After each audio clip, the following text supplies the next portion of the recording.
Friday, October 2nd. This is going to be one of the most action-packed episodes of That's What G Said ever. We have no time to waste. We are going to talk about what's going on in the baseball playoffs.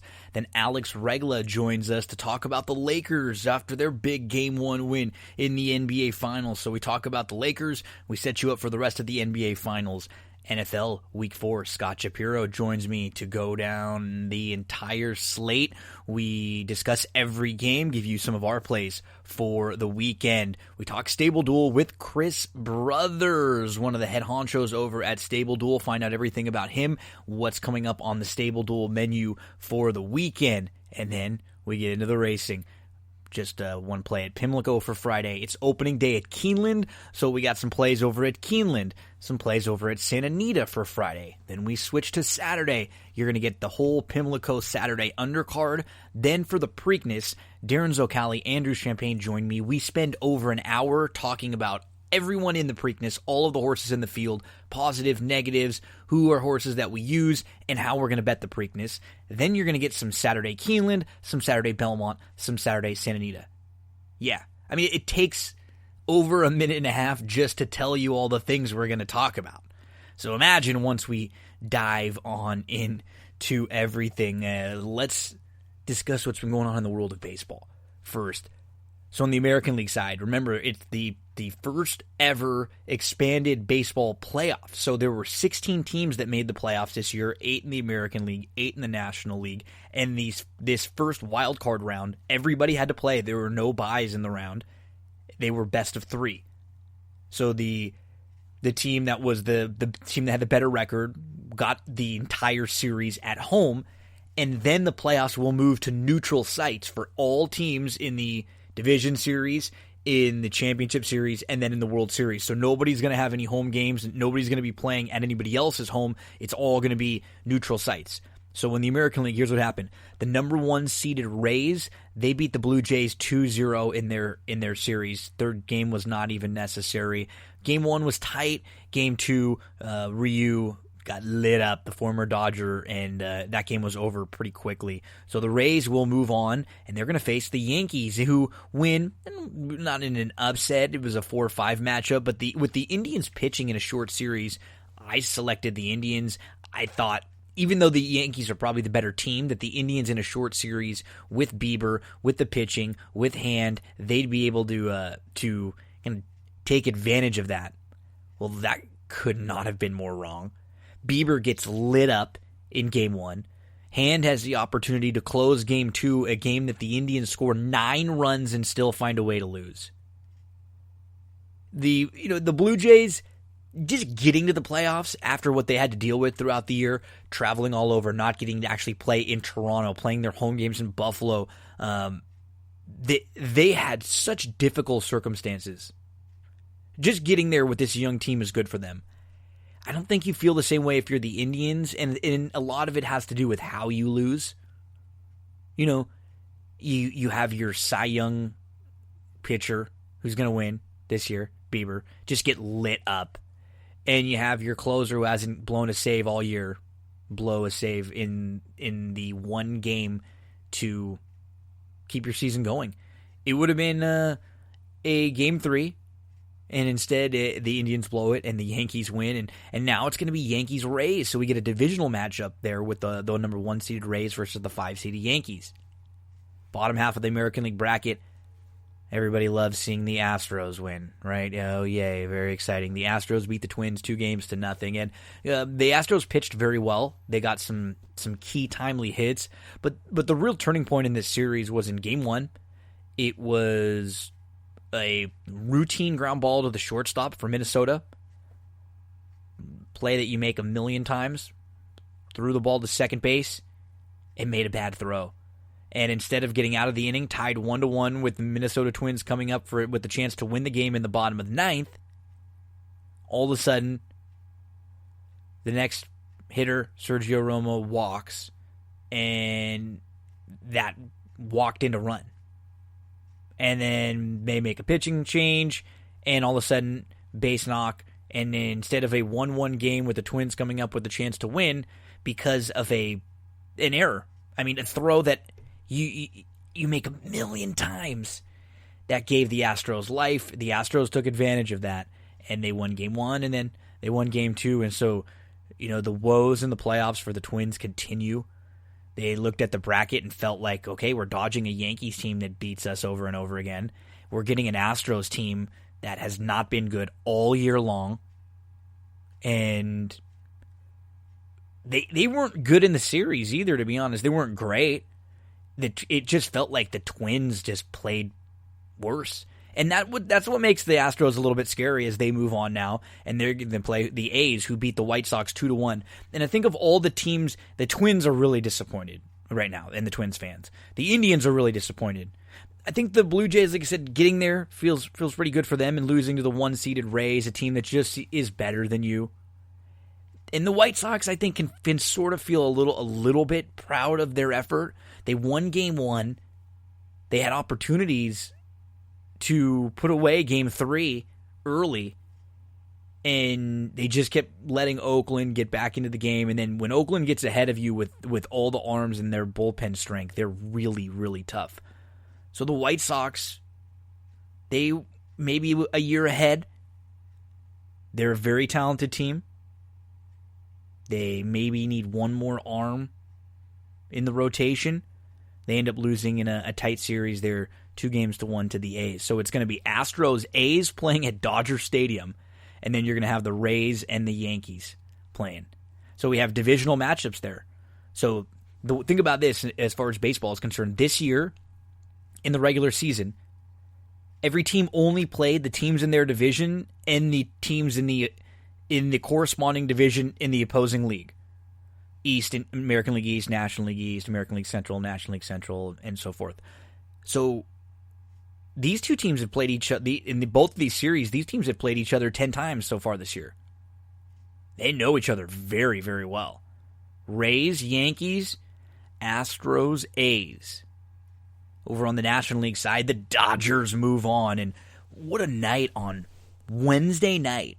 If you were to Los Angeles, if you're a fan of Los Angeles sports, the Dodger game and the Laker game were going simultaneously. Game 1 of the finals started at 9 o'clock Eastern, and Game 1 of the Dodger playoff series started at 10 o'clock Eastern. So at one point, there's both screen to screen, just watching everything going on. And this is Wednesday, and the Dodger game was the 8th game of 8 playoff games that day for baseball. So the Dodgers beat the Brewers 2-0, and oh yeah, Clayton Kershaw was freaking incredible. He was phenomenal. And, Kershaw gets a lot of crap for some of his struggles in the playoffs, and he's had some bad games in some big moments. But a lot of people kind of act like these moments don't exist. This is the 6th time in a playoff game where he's had at least 10 strikeouts. He was phenomenal tonight, and I love getting to see him perform this way in the playoffs. 8 innings pitched, 3 hits, 1 walk, no runs, 13 strikeouts, and he was never in trouble. Never in trouble. Pitch count was down all night. He just was absolutely dominant. And the Dodgers do what you're supposed to do with the team that you're better than. You just you don't make a lot of mistakes, you play good baseball, and you move on. So the Dodgers beat the Brewers 2-0, and the Dodgers will await the winner of the Padres-Cardinals game, the Cardinals series. There's Game 3 going to be on Friday. So the Cardinals win Game 1. They are up 4-0 in Game 2. They're up 6-2, and the Padres come all the way back and win. And the Padres were really swagging out there. That swagger, I'll tell you, they were acting like they just won the World Series, hitting a couple home runs, and the Cardinals almost came back late. And so this Padres team, very talented, and seems like they got a little bit of their mojo back with this victory. Did they steal the momentum, or can the Cardinals come back in Game 3? The winner of the Padres-Cardinals will play the Dodgers. On the bottom side of the National League bracket, the Braves moved on. They beat the Reds, a team that I liked. Trevor Bauer was incredible in Game 1. The Reds left 13 runners on base and did not score a run in Game 1. They had 2 incredibly bonehead base running errors early in the game, and they left runner on base after runner on base after runner on base. Couldn't get one big hit to win the game. Game that went in 13 innings. The Reds did not score one run in 2 games. And the Braves beat them 2-0. And the Braves will await the winner of the Cubs and the Marlins. The Marlins are up 1-0 on the Cubbies. There was supposed to be Game 2 on Thursday, but it got postponed, and that game will be on Friday. So Game 2 will be on Friday. If the Marlins win and the Padres win, we could have 4 series that are all divisional series. Could be Rays, Yankees, Astros, A's. Could be Dodgers, Padres. Could be Braves, Marlins. But Padres still got to win. Marlins still got to win, and the Cubbies got to come back and beat them twice in a row. The baseball playoffs, we know the final 4 in the American League, and so far in the National League, we know the number 1 seeded Dodgers and the 2 seeded Braves are on to the divisional round. Who will be joining them? Padres, Cardinals, Cubs, Marlins, 2 of those 4. Another huge week in the world of fantasy sports. If you are someone who loves to play in different daily fantasy sports or different sites, you need to check out Thrive Fantasy. Go download the app right now, the Thrive Fantasy app. Check it out on your phone, on your iPad. And when you make a deposit, anything up to $50, you'll get a bonus match when you use the promo code GINO. It has to be a minimum 20. What Thrive Fantasy is, it is a daily fantasy app that's built around prop bets. And they have major contests every weekend, $20 entries, $25 entries, where you play for thousands of dollars in prizes against a bunch of other contestants, a bunch of other entries. $50,000 guaranteed in prizes between the NFL, the NBA Finals, the MLB Playoffs, and the PGA this week for Thrive Fantasy. Don't forget about that promo code GINO when you sign up. You receive an instant deposit match up to $50, but you got to make sure you deposit at least $20 deposit. You'll get an instant 20 back right in your account. Promo code GINO. The big contest this weekend. They have the touchdowns only. You have the Week 4 NFL props games that are up. So check those out. ThriveFantasy.com. Download the app. If you have any questions, let me know. We jump into the NBA next. And our good friend Alex Regla, who we've been talking Lakers with over the last few years on That's What G Said, on the other show I co-host, the Mike Abadier show, he joins us. And a few years ago, it was a lot of, well, what's the lottery going to be looking like? Are these kids going to be able to grow and blossom? And then we went to talking about, is LeBron going to come? And then LeBron came. Is Anthony Davis going to come? What's going to happen? And now we're talking about the Lakers in the NBA Finals. Alex Regla, very fun conversation as we chat about Game 1 of the Finals and how the Lakers and the Heat match up moving forward. Very excited for this conversation now because over the last few years, you've heard Alex Regla come on That's What G Said. You've also heard him over on the other show that I co-host, the Mike Abadier show. Come on to talk NBA and particularly the Lakers. Alex has covered the Lakers now for a few years. And Alex, it's amazing to think about how much things have changed from just I think the 2 to 3 years that we started talking, because the first couple times we were talking with you, we were talking about, Brandon Ingram and Lonzo and Julius Randle and Josh Hart and this group of young guys, and do we have the guy, and is this going to be enough? And to think about how much that's changed to LeBron coming and then Anthony Davis coming and everything that's happened in the last year, and here we are, man, as a Laker fan and as someone who's been covering the Lakers. How crazy is it to be up 1-0 and sitting in a really great spot right now in the NBA Finals? Yeah, it's pretty surreal. Like that, like you were saying in the introduction, I remember a couple years ago us talking on, I think it was the Mike Abadier show. We kind of talked first, and I think we were like, maybe they can get LeBron. Like, he's a free agent. Like, that'd be cool if that happened. Yeah. And they got him, and they got this guy named Anthony Davis, and just like that, things turned around. And I'm just stoked. Like, I'm excited as someone who's not just like a Laker fan, but someone who's from Los Angeles, and just a lot of exciting things going on. And yeah, that last night was great. Like, I thought they played really, really well, and I'm sure we'll get into it, but that's kind of been their MO all year. They play hard. They have their 2 stars. This is kind of what they've done. They've taken care of business, and last night was a great example of that again.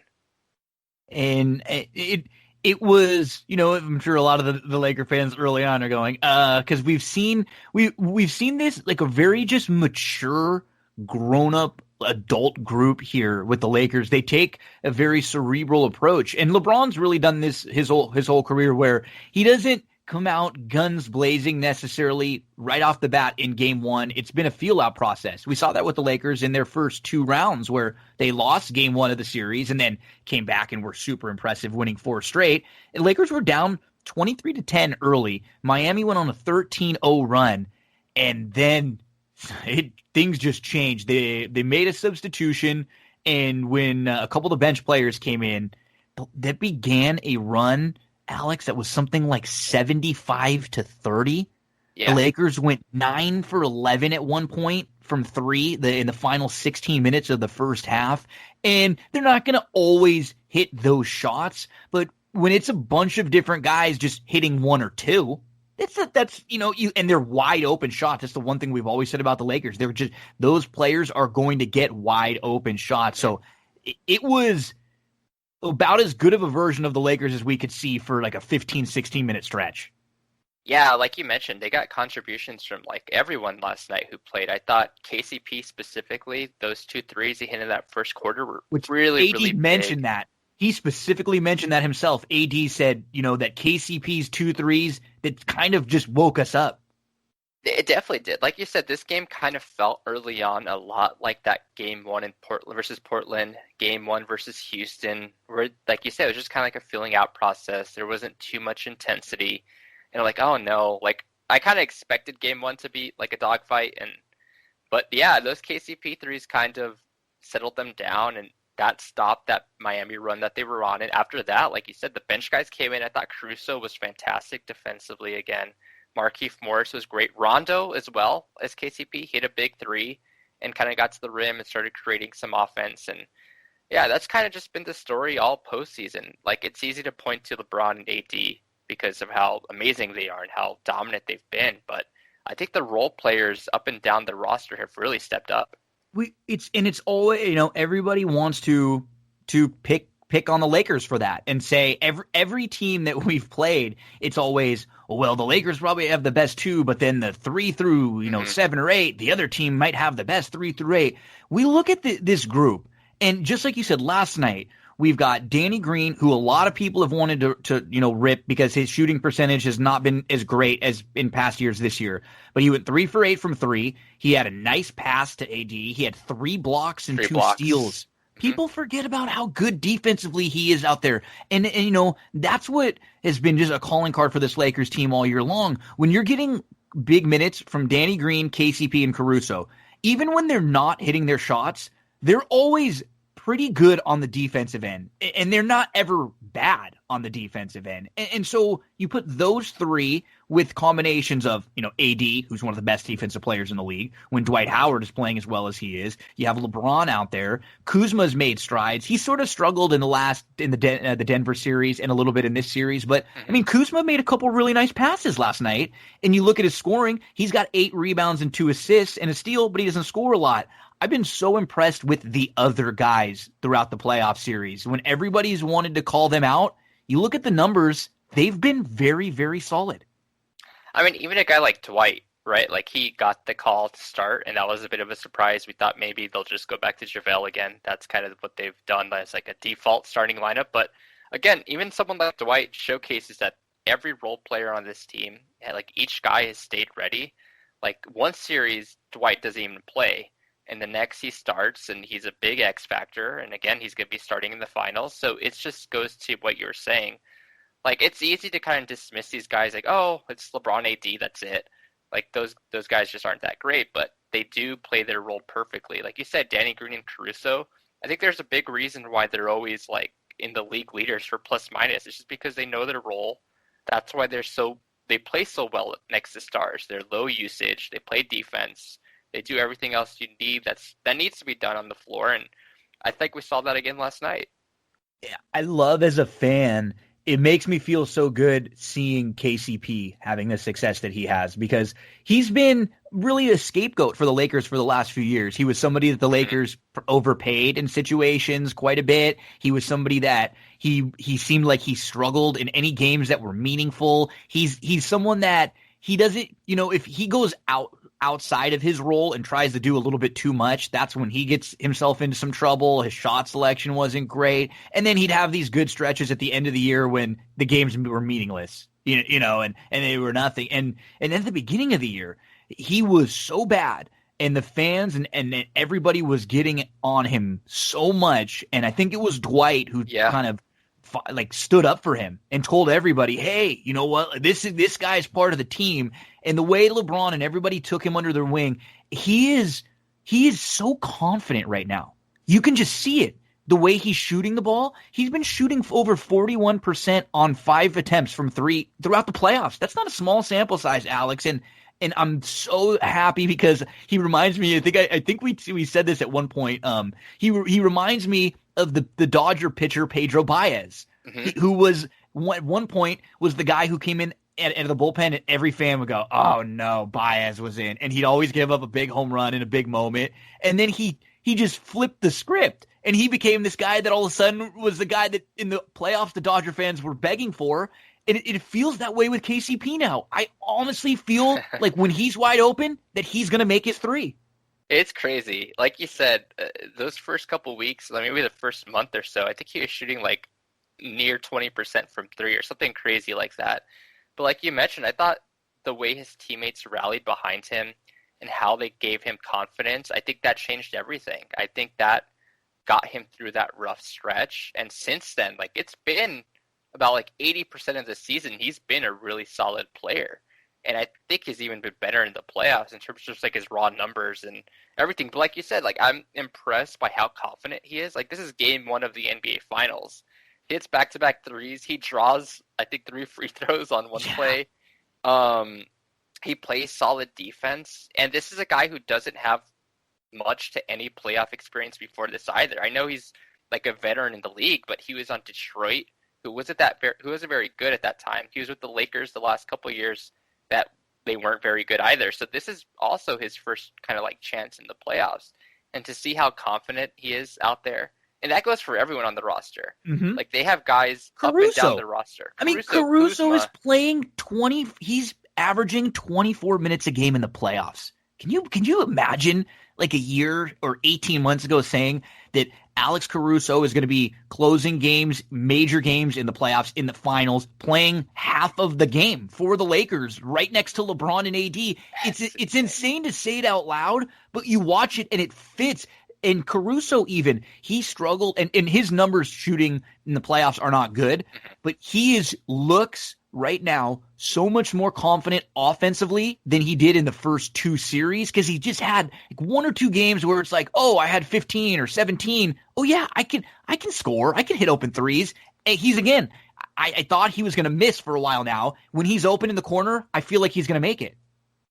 It's the confidence he plays with, right? I saw that corner 3 yesterday he shot, and I knew he was going to make it too. Yep.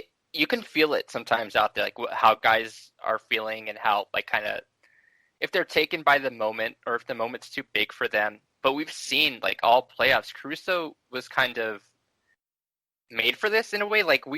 I think one of the big talking points and something I was really nervous and interested in seeing was to see how Caruso played against one starting lineup, starting caliber talent, star talent in the toughest of environments. And he's just passed every test I thought he could pass. I mean, like you said, the shooting hasn't been great, but that's never really been his strong suit. No. I know last year he kind of had an outlier season where he shot crazy numbers, but his defense has been amazing in the playoffs. I think he's out there for every one of their best rotation, one of their best lineups, so it has Caruso in it.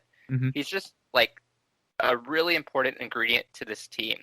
And yeah, to see him from that first Summer League game to playing in game 1 of the finals is just surreal.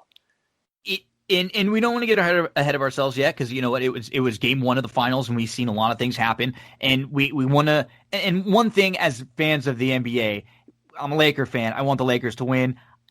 I don't like when I see Dragic getting hurt, Butler turning his ankle, Bam getting hurt. I want to beat the best always. We want to see really good games and the best play the best. And honestly, if they're missing, which it sounds like Dragic and Bam are going to be out for game two, and it sounds like Butler will be playing. I've heard this in a few different places. The way they beat the Lakers is they're a better team, like top to bottom. And if they're I don't know if they're strong enough or deep enough to be missing some of their key pieces along the way and beat the Lakers in a 7-game series. They feel like they would need the full sum of their parts to beat the Lakers, Dragic at his best, and getting a game or two from Hero, and Duncan Robinson hitting threes. And I don't know if missing big key contributors, they will be able to match up with the Lakers. Yeah, it's going to be tough. I think yesterday, even when those guys were out there and before they got hurt, which was unfortunate, I thought the Lakers were already going to go on their run. It looked like it. And I think just the talent discrepancy, like obviously, like you said, the Heat going into the series, people were saying, oh, they're deeper. I just don't know how much that matters in the finals where rotations. I don't even know if it's true.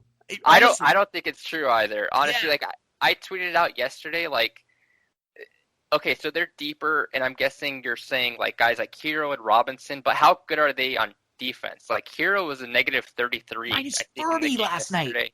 They were just, LeBron was just going after Robinson and Hero. He was picking on them it was going right after them, attacking them.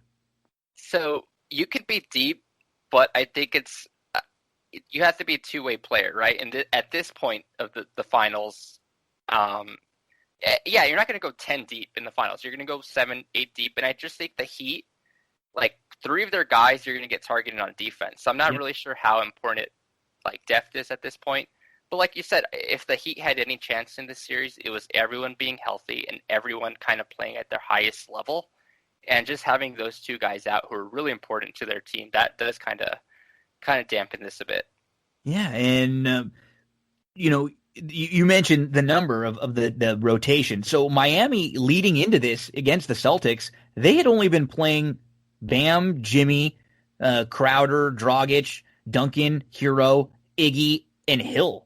Olynyk and Nunn had dropped out of the rotation. Solomon Hill was getting some just few minutes. They were not going deep. So now you take away 1, 2, maybe 2.5 if Jimmy's not 100%, and you're going to be counting on like you said, you're going to be counting on Olynyk, Nunn, Hero, Duncan. Those guys defensively will be major liabilities. They're going to have to be so good offensively in order to counteract that. And I thought the Lakers defense, to make things worse, I thought the Lakers defense really locked in last night. Garbage time, the last 2 quarters were basically garbage time, so I'm not going to take too much from it. I thought Miami had some nice minutes there to make a run for it, and I thought Nunn was particularly good. We'll see if that confidence kind of translates in game 2, but I thought the defense, when those minutes were actually mattered, was really good from the Lakers, and I think they kind of shut Miami down yesterday too. And one thing that we've really learned this year too, with as Laker fans, we've heard all the reasons why the Lakers weren't going to get this far, couldn't make it here, and weren't going to be successful. But the one thing that nobody really ever said was, what you're always going to get from the Lakers? Anthony Davis, Dwight Howard, LeBron, Caruso, KCP, Green, and a much improved Kuzma on the defensive end. That's what you're always going to get. So even when other teams have better stats, they shoot the 3 a little bit better, that's more inconsistent. We know every night on the defensive end, or 95% of the time on the defensive end, we are going to get that effort from all of those guys that you mentioned.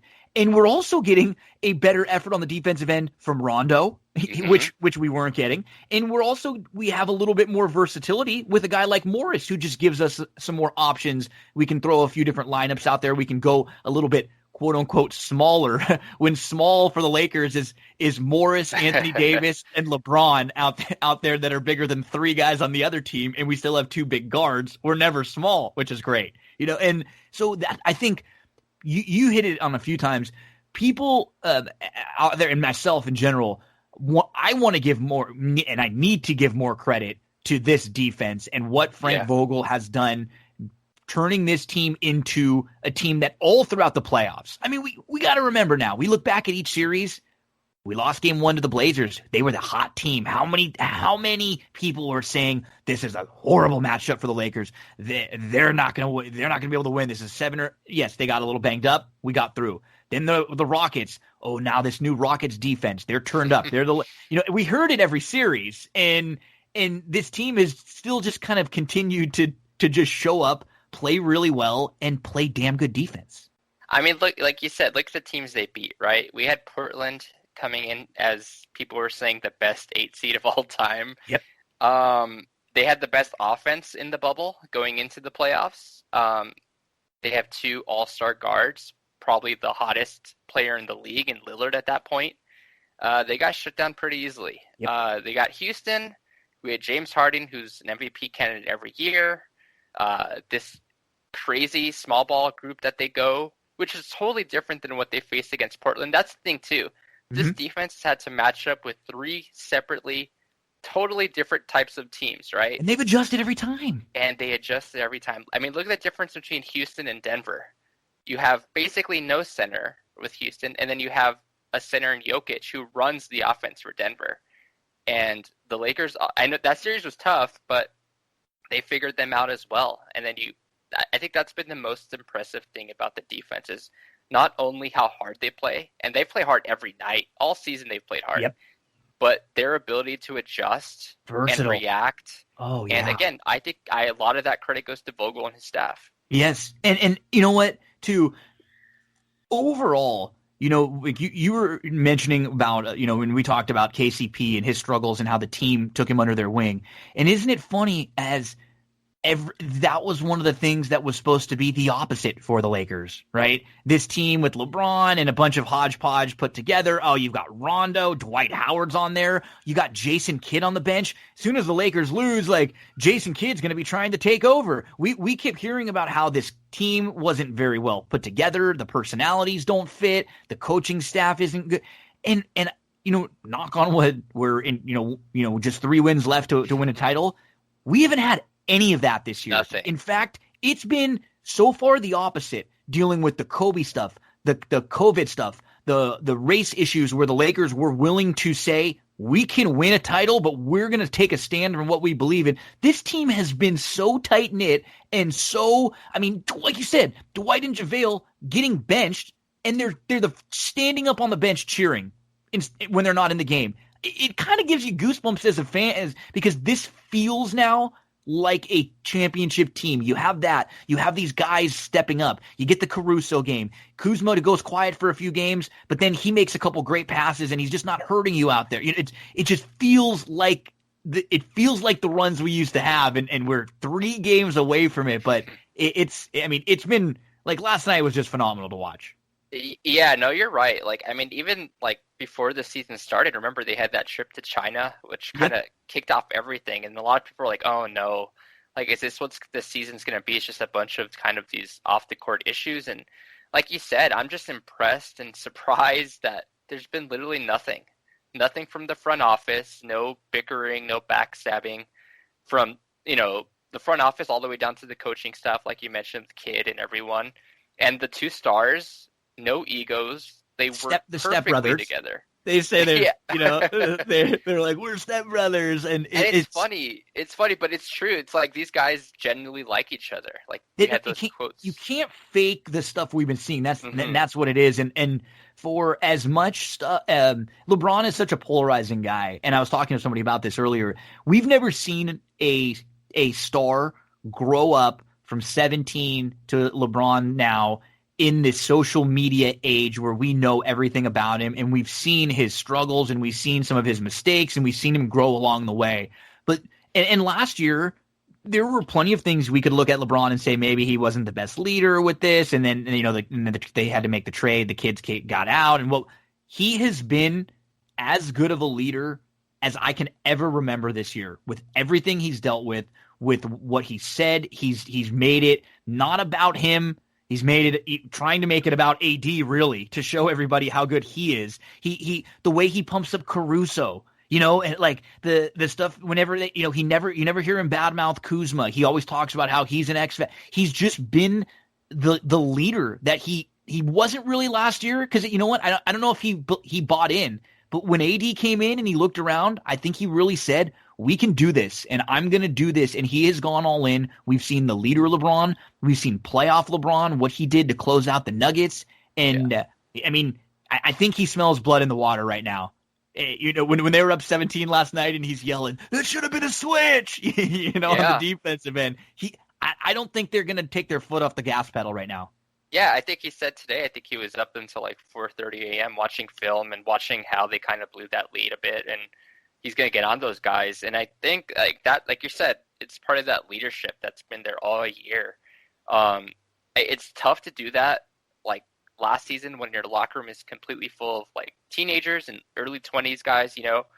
This team is just filled with veterans and filled with someone like Anthony Davis who's an equal to him. Mm-hmm. Like, this is one of the first times in LeBron's career, possibly ever, where he has a guy who's just as good as him, and some could argue better in terms of what he did all year. Mm-hmm. In Davis on the defensive end, and they hold each other accountable. Like, when's the last time LeBron has been told by a teammate, like, hey, you messed this up on defense. Hey, you need to do this.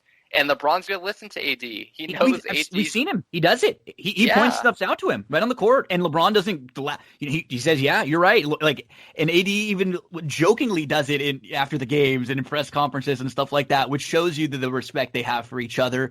He had 34 points, 9 rebounds, 5 assists, and 3 blocks. LeBron had his 25, 13 rebounds, and 9 assists. You end up getting, between the combination of KCP, Danny Green, and Caruso, you get 34 points between the three of them.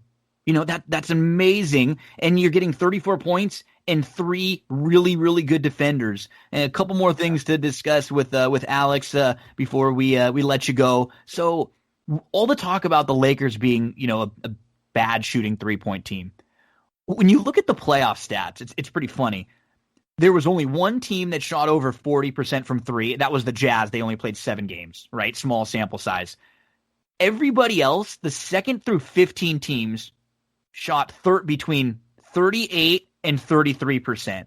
The Lakers are shooting 35.8%. They've actually shot better than Miami in the playoffs. They've had a better 3-point percentage. They had a better 3-point percentage than Boston, and they were 2% behind the team that was 2nd. We're not talking about this crazy margin. So when people look and they go, oh, the Lakers were 11th or 12th in the bubble. Well, yeah, but the difference between 11th and 12th and 2nd is very little. That was another thing that's kind of bothered me with some of the stats that have been floating out there. Yeah, I think all year fans have just been wanting like them to be average. Really, like, we're not asking for 40%. Literally 35% will get it done when you have LeBron and AD as well. Like, in the playoffs, they're shooting better than that. I think in the conference finals, they had the best 3-point conversion rate on their wide open threes of all the 4 teams, and they're like 10% higher than the Heat were in the conference finals. So like, this isn't like obviously they're not going to shoot as well as they did last night, right? But it's not some kind of fluke. Like, they've been shooting pretty well for a while now in the playoffs, and guys like KCP have got their stroke going on. And this isn't some horrible shooting team. It's just they get cold in stretches, and when they get cold, they get really, really cold. But thankfully, they haven't gone cold really in the playoffs yet. And one thing I know you post a lot of stats about this too when you're online, Twitter, and a lot of times in the articles and stuff that you write. The wide open threes. That's the difference with this Laker team too. When is a Laker forcing a 3-pointer? I mean, never. Like, I never see a forced 3-pointer unless it's like late in the clock, LeBron's from deep or something like that. Like, the threes they get are always open. They're in the flow of the offense. Yeah. They're open. And early in the year and when they've struggled, it felt like, you get the feel as a fan, and then you look at the numbers, and sometimes they even out, and then other times they don't. But for most of the year, it felt like they weren't hitting a lot of their wide open threes. And the numbers kind of showed that. And now, as the season has progressed, and definitely into the playoffs now, it feels like they hit a lot of the wide open ones, a lot of the big ones, a lot of the ones that quelled a big run coming the other way. And that was something they didn't do all throughout the year. And so, maybe they're 36%, but they're getting good shots. I never feel like it's a bad three for them. Yeah, and sometimes I get upset that they're not taking the threes that they're getting. Like, they're getting really good looks. Like, Kuzma had, and this is credit to Kuzma, by the way. Like, he had 2 really good opportunities from 3 yesterday, and he instead kind of passed them up, drove, and made some really good passes out of that. They get quality looks, and like you said, they've struggled in terms of their wide open shots pretty much all year. That's kind of been their one big issue in terms of their offense. But in the playoffs, they've done well. KCP, like you mentioned, he's kind of the best guy so far in terms of that, the wide open shots. I mean, Rondo is just ridiculous for some reason. This is icing on the cake. I mean, the playoff Rondo thing, I laughed because, and let's get into him for a second, because we watched every minute of every Laker game, and I know you have someone like Rondo who comes in with the name. He's been a winner. He's been a guy that's been on really big teams. He's done a lot of different things. But we can't understate how bad he was for 2 seasons, Alex. I mean, he was one of the worst players in the NBA, to where when he came on the court, he wasn't doing the things that he did well. He wasn't making good passes. I can't even think about how many times he would stick Kuzma with 2 seconds left with just a horrible shot, and he'd have to just huck one up. He was doing nothing. And to see the transformation from that guy to this guy who is just, I did not think this was still left. He still had this left in him. I don't think anyone did. And if they said they did, they're lying to you, right? Like, they didn't watch Rondo all year like we did. No. Obviously, if you're going to shoot 40-something% from 3, that's going to make a lot of things better. But it's in terms of the offense. Like you're saying, he's in that Houston series in particular. I thought he was a huge, huge X factor in terms of getting AD really easy shots at the rim. Like in game 1, he was just kind of stuck against PJ Tucker in the post and having to shoot jumpers over him. But Rondo kind of unlocks the vertical game where AD kind of does this backspin and kind of always has this alley-oop opportunity, and Rondo always finds him on that. Like, he's just done a really good job when LeBron's off the court and kind of orchestrating that bench unit. And I thought last night was another great example of that. Like you said, his defensive intensity has been better. He starts the fast break really well. That's something I liked about him in the playoffs. Like, if they get a miss, he's out and running. Like, he wants them to run. Off the makes, you're right. Makes too, they get it, and even the commentators are like shocked sometimes. Like, Kuzma will be running, and that's another thing too. I mean, with like Rondo has unlocked a couple of different things. We've seen Morris seem really confident with him. He seems to find Morris for this like rejuvenated 3-point shot that Morris has been just lights out with, and we're seeing Kuzma and Caruso cutting a whole ton and moving without the ball. There's like a lot of little things that I don't think, get pointed out a whole ton. And Rondo is a big reason for that. And man, I every time he came into the game in regular season games and after his first game in the playoffs, he was miserable. And honestly, since then he's had some bad stretches there, but he has not been a liability on the floor. Even really on the defensive end, he's hustled. He's made great effort plays. He has just been really smart. I can't believe he's shooting 40% from 3. Something it's still like that. It's something crazy. It is. I think he's one of the best on the team in right now. And you know what? We'll take it. We will take it because nobody wants to hear us complain, Alex, as Laker fans. But it was not a great 6 to 7 years for us. This wasn't like a group that just immediately came all together. There was major process to all of this happening from the first guy, which was, D'Angelo even, of like the big ones, I think, right? And all the way through to trading, to using them for assets, to bringing AD, to maybe luring LeBron, to getting AD here. It's been a major process. And I mean, here we are, we're 3 games away. Oh, I just got a quick flashback of like Byron Scott as the head coach of this team. And yeah, I mean, obviously people are going to say, you know what, it's only been 6 or 7 years. A lot of teams haven't even gotten this far. But yeah, those 6-7 years are really rough. Like it's the worst we've ever had. The worst basketball stretch. hasn't been great. Like there's the Chris Kaman laying on the bench. There's the Robert Sacre, the lineups that we see with Sacre, in there, they get floated around all the time. And I mean, there were some down moments, but you know what? I watch until the end, not turning the TV off. Vegas summer leagues when we get these new rookies in, and we're watching the drafts for the first time that we'd never really done as a Laker fan, like watching the lottery ball. I was like, I've never watched this lottery draft show and cared. What am I doing right now? And it's really awesome to be back here. And before I let you go, I know you are a big Dodger fan too. We are recording this Thursday afternoon. It'll probably be out after the Dodger game on Thursday night, game 2. But I mean, how awesome was it last night watching both of those 2 games at the same time? Something we will never experience again, watching a finals game for the Lakers and a Dodger playoff game. I mean, maybe we will next week, hopefully. Hopefully we will once or twice more, but probably never again in another year. Yeah, I mean, that's history, right? Like it was pretty crazy, and like I even had like AEW on my laptop as well. Like I had just to add the screen to screen for sure. I had a lot of stuff going on last night, but yeah, I mean I'm really nervous when it comes to Dodger playoffs. I have like post-traumatic stress. It's an anxiety. It's a real anxiety. We just want to get there again. You know what I mean? It's like, let's get there once, and I think if we win one World Series, the fan base, everybody will take a deep breath. And now with Mookie, with Bellinger, you got Bueller, you got so much young talent. They will win 3 or 4 more. You just got to get that first one out of the way. I just really want this for Kershaw, man. Like I really, really hope he does well. And I just want him to get that ring. He's been just such a great player for the Dodgers all these years. Such a great person. He does so much in the community. He just seems like such a nice guy.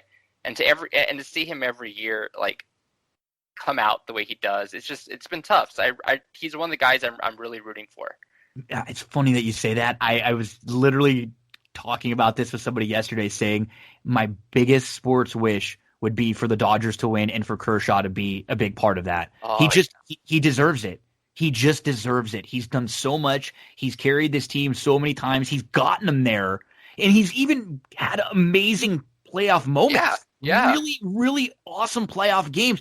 Damn, if in the you look back in the Astros World Series, if the one game where we don't know what's going on when they beat him, you take that game out, he's the World Series MVP. He was awesome in game 1. He came out of the bullpen and was great. He had the one game where they're banging on the trash cans and they score a ton of runs, and it's unfortunate that has been a part of his legacy. So I don't want him to be a guy that goes down as one of the guys who never won. He's been too good. Let's have this be the year for Kershaw to help carry us along the way. And man, again, I don't want to get ahead of us with 1. I sure don't want to get ahead of us with 2, but we're in a very fun situation to have 2 teams that have, we're in the finals, and the Dodgers are the favorites. 2 teams that have legitimate chances to win a championship, and it's going to be a fun few weeks trying to see how far we can go. Yeah, I mean, it's going to be great for the city. Like, just to win 1, but like you said, the chance of 2, it's going to be incredible for sure. Alex, let's give us your plugs. Where can we find you? Social media? What kind of stuff have you been working on? What do you have coming up next in the next few days? Yeah, so I'm on Twitter. It's Alex M. Regla on Twitter. I do have a newsletter. It's called Throwdowns. I haven't written really recently, but it comes out. Try to do every Monday. It's free. You can sign up through my Twitter. But yeah, besides that, I'm just tweeting out different Dodgers, Lakers wrestling stuff. So you guys can follow me over there. Yeah, we'll have to do once in a couple of weeks, baseball and basketball will be done. It'll just be football. So I'll bring you on again, and we can do like a full AEW recap an episode or preview a big pay-per-view that they have coming up, or we'll have a real fun wrestling-based one. Oh, yeah. I'd love that. Awesome. Alex Regla, always a blast talking with you. And hey, man, let's go Lakers. Let's go, man. Thank you again for having me on. Folks, Alex is a great follow. Make sure to check out him on Twitter, social media there, and subscribe to his newsletter. Let's take a quick break on That's What G Said. We will be right back with plenty more. One of the sponsors of That's What G Said podcast is Cindy Carava, full-service realtor, and I am here over in Glendora at Coldwell Banker with Cindy Carava. Cindy, how was 2019 for you? Tell us a little bit about what kind of stuff you were working on. Hi, Gino. Thanks for having me.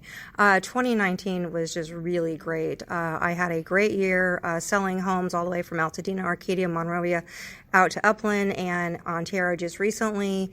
The market has been really good. We're looking forward to 2020 with an increase in home prices about 5.8% this year, opposed to last year where it was a little softer. We saw more like homes averaging about 3.5% in increase in value. It's also looking great for buyers. The interest rates right now are going to be staying under 4%. So if you've been on the fence about thinking about buying a home, now is the time to do so with interest rates still staying low. And you offer more services than just the buying, selling, and leasing homes. Tell us about some of the other services that you offer and what a full-service realtor really is. So you're right, Gino. Besides me being a full-service realtor of finding properties for my clients to buy or selling their homes or finding rentals for them, I also have a plethora of resources like handyman, contractors, electricians, plumbers. I even, if you're thinking about getting a home loan, I actually work with 2 great lenders that I can recommend to anybody. And you're all over the internet, social media, websites. Let us know some of the places where we can find you. I know I've seen some reviews on Yelp and on Zillow. Everyone always has positive things to say. Everybody hears me raving about you all the time. But where can everyone else find out information about you or contact? Thank you, Gino. Yeah, I am on Facebook and Instagram and LinkedIn. And you can contact me on my website, which is www.cindycarava.com, or my email, which is cindyc.realtor@gmail.com, or feel free to call or text me on my cell phone, which is 626-394-6400. Cindy is awesome. She's one of the kindest and most genuine people I've ever met. I promise you, you will enjoy every minute you interact with her. So thank you very much, Cindy. Appreciate all of your support from That's What G Said podcast. Thank you, Gino. Have a great day, everyone.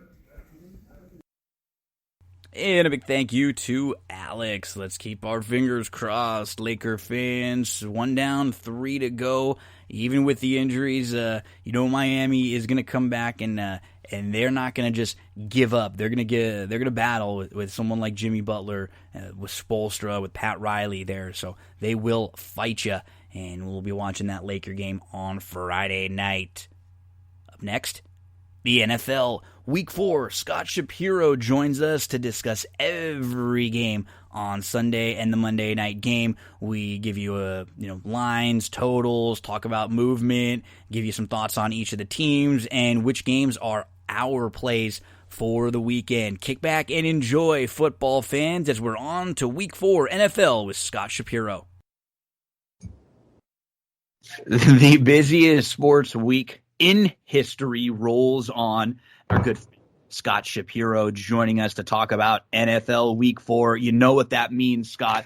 Baby, baby, when I kiss you like this, and when you whisper like that, it was lost long ago, and it's all coming back to me. It's a great commercial, isn't it? Does it get you pumped up and crying and tearing when you saw that commercial 4 weeks ago, knowing NFL was just about to come back? Sadly, it did, or unsadly, yeah, a little choked up. And I don't have as many. I'm not into all the pro sports really like you are anymore. Yeah. So yeah. It's been a long time coming, and pretty happy with the product, Gino. I mean, I think agree. Yeah, it's been entertaining. No one's really talked about it, which is a good thing, but think the officiating has been hardly gotten in the way, knock on wood. They've called way less holding penalties. The pass interference challenges are no longer around. It just is. It's been a good product so far. You're right. Less of a topic when we're talking about it. Less. It's a major positive thing. And you hit on something that's very obvious when we're looking at the point spreads and the totals for this week and week 4. And I'll reference a lot of the totals that are on Bet America. And I mean, they are just pumping these totals up, Scott. Through 3 weeks, points per game are up 3, which doesn't sound like a lot, but it is. And it's actually up over 5 points per game from last year, just because it's a small sample size. So, I mean, crazy totals. Each week they've gone up and up and up, and a lot of it having to do with what you've said. Not as many holding penalties, not as many penalties in general. So you're not getting these penalties that negate a big play. We're seeing less, 2nd and 20 type situations, and we're getting more scoring. So, I mean, we've got 55, 55, 54, 55, 53, 52, 54, 58. We've got some huge totals this week up on the board. Fantasy players rejoicing that they hate defense and love offense. I'm kind of in the middle on that. Me like too. both. Me too. Yeah. And it's also, I think the defenses were a little behind the offenses as it turned out. It was interesting to see how that worked out. I heard a couple sharp guys preseason alluding to that. I wasn't sure. But clearly offense is the name of the game so far. The weather is good in almost all places. We'll see how things continue on, but definitely looking forward to some of these matchups in week 4. Okay, let's get right into it. We won't talk the Thursday night game because we're recording this Thursday, and there's no point in talking about that game. We'll skip and start with the Sunday games, and we'll start with the Colts and the Bears. The Colts are at the Bears. I mean, you look back at this Colts early season schedule, and if they don't exit this game 3-1, they're going to really be kicking themselves. They're a 2.5-point favorite. They lost that opening week to the Jags, and then they had 2 very, very easy games back-to-back weeks. This is another great spot for them playing a Bears team that's 3-0, but very few people believe in this Bears team. What about you? Do you believe in Foles? Are you a big fan of Foles? Are you a Trubisky guy? Where do you stand with the Bears?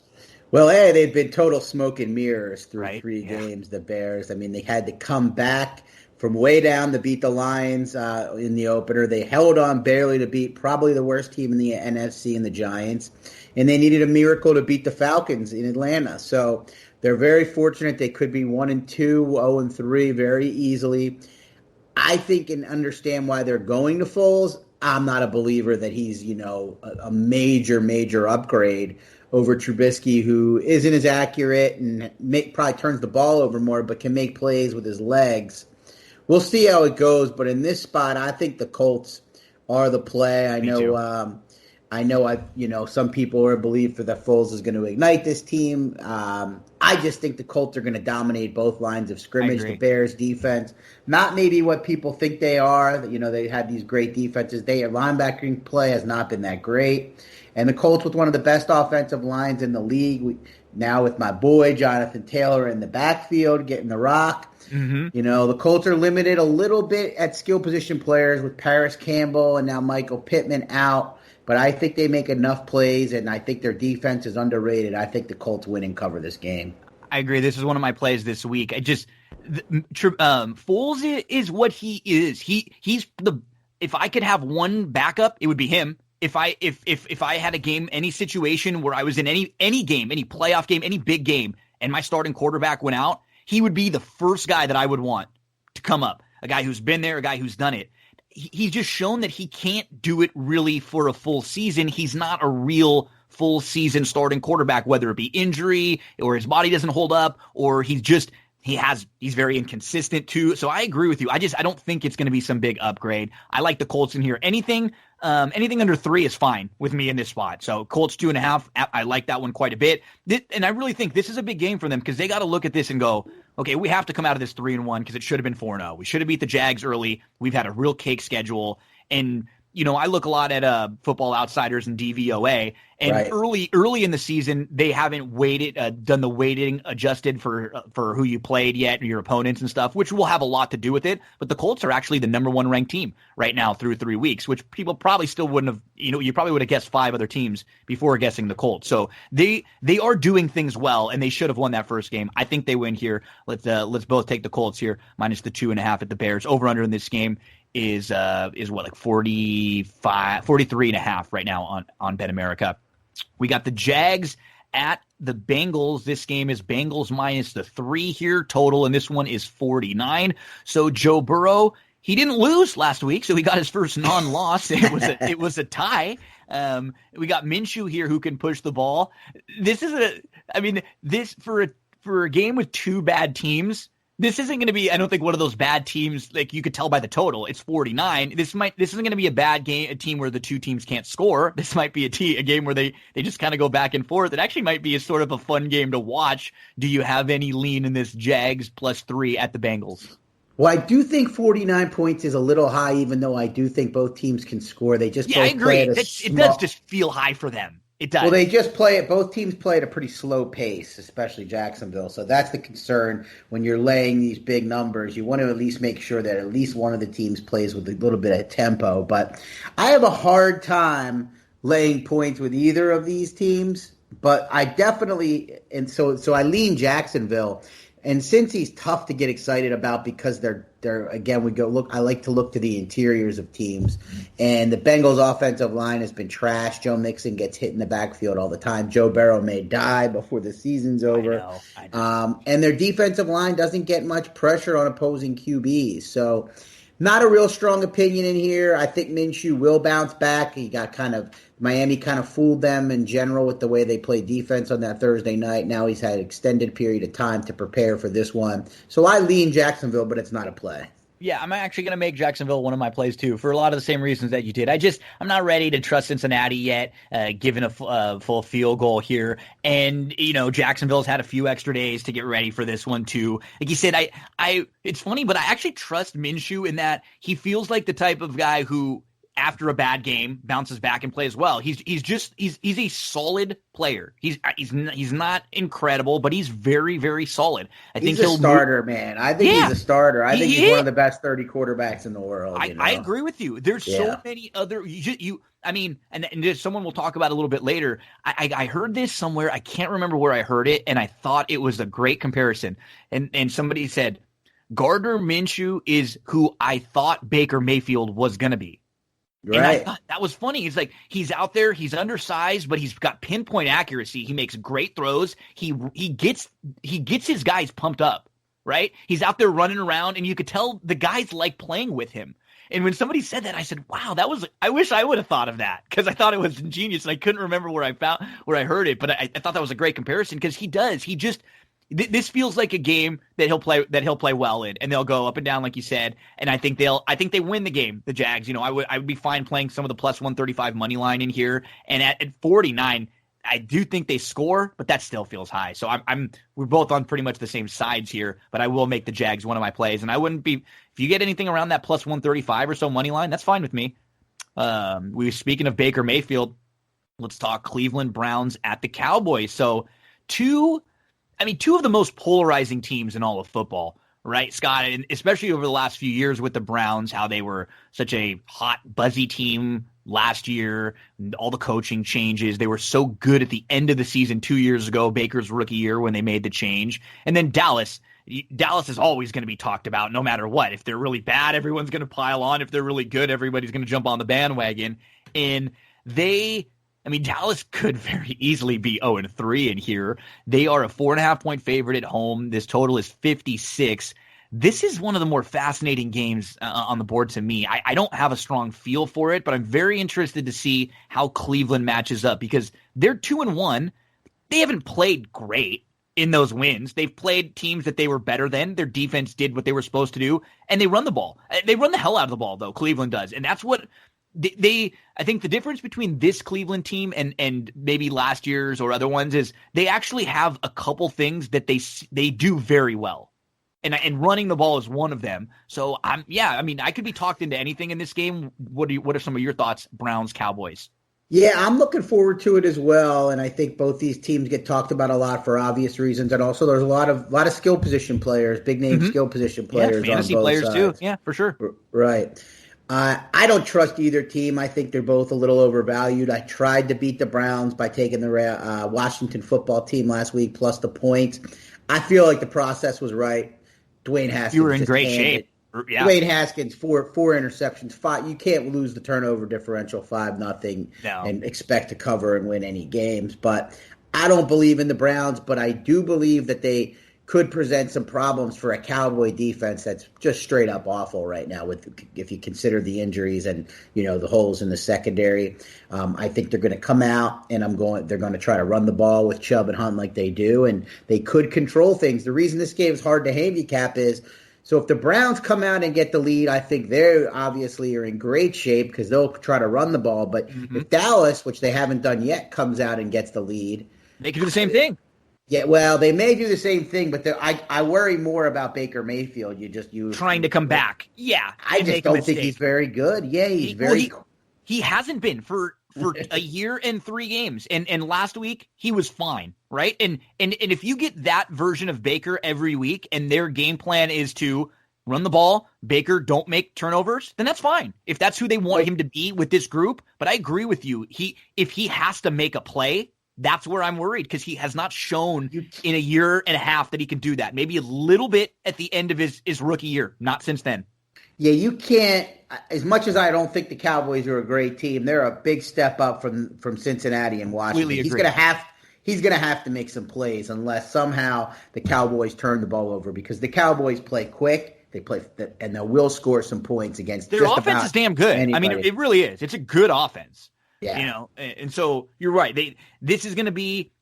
I'm just fascinated to see how it goes with two. I mean, like, which coach is going to get the better? Who's going to be able to, like you said, kind of impose their will on the other one? We'll see who jumps out. Could be an early turnover, something like that changes it. But it's a tough game to handicap, because I think whoever, maybe a game that if you get, you're in the in-game wagering, if the team bounces out, especially the Browns, you can get them maybe at -3, or sorry, maybe at like pick 'em, after a first score or something like that. That might be worth it. Or if Dallas jumps out early, laying points with them, live wagering might be something to consider.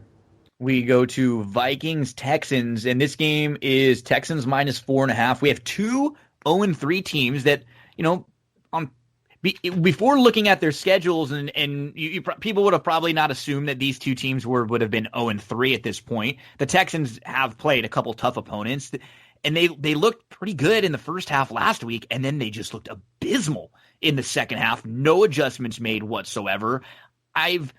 With the Vikings, and also just something we have to mention with the Steelers-Titans game that got postponed, that's going to be played week 7. So if you're like a fantasy player or someone, make sure to check your leagues, because they're going to be treating that as a bye in most leagues. And then you'll just get instead of the bye week later on, they're going to be playing, Pittsburgh's going to be playing 13 straight weeks. So you won't lose any of those stats or anything, but just make sure to get them out of your lineups for this week, because you'll get the goose egg if they're in there. And the Vikings were one of the teams that was involved with the Titans. They played the Titans last week, so the COVID scares. So there were some concerns. They had some things shut down for a little bit, but it seems to be all fine. It seems like they're going to be playing. We haven't heard too much about any real positives on their end. We did hear about some from the Titans on that side.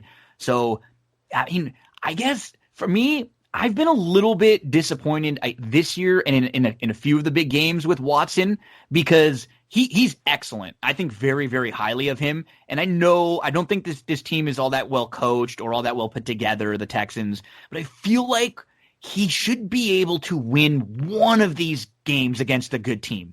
Just beat one of them here or there and kind of put the teams on his back, and he hasn't. I mean, this feels like an absolute must-win for them. The Vikings are probably feeling the same thing at 0-3, but if the Texans don't win here, I mean, they're in some absolute big trouble, and this is a guy who just got paid. What do you do with O'Brien, who, got rid of Hopkins, and everybody thought that was going to be a bad decision? And, oh, look, Hopkins has had some incredible games early on with Kyler. We couldn't have projected that to happen.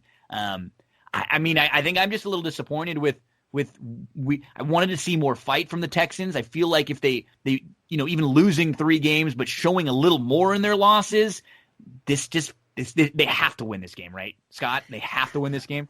I think so, and they played probably the 3 best teams in the AFC to start the year. I don't want to be too hard on them. I didn't have maybe my expectations for them are not what yours were.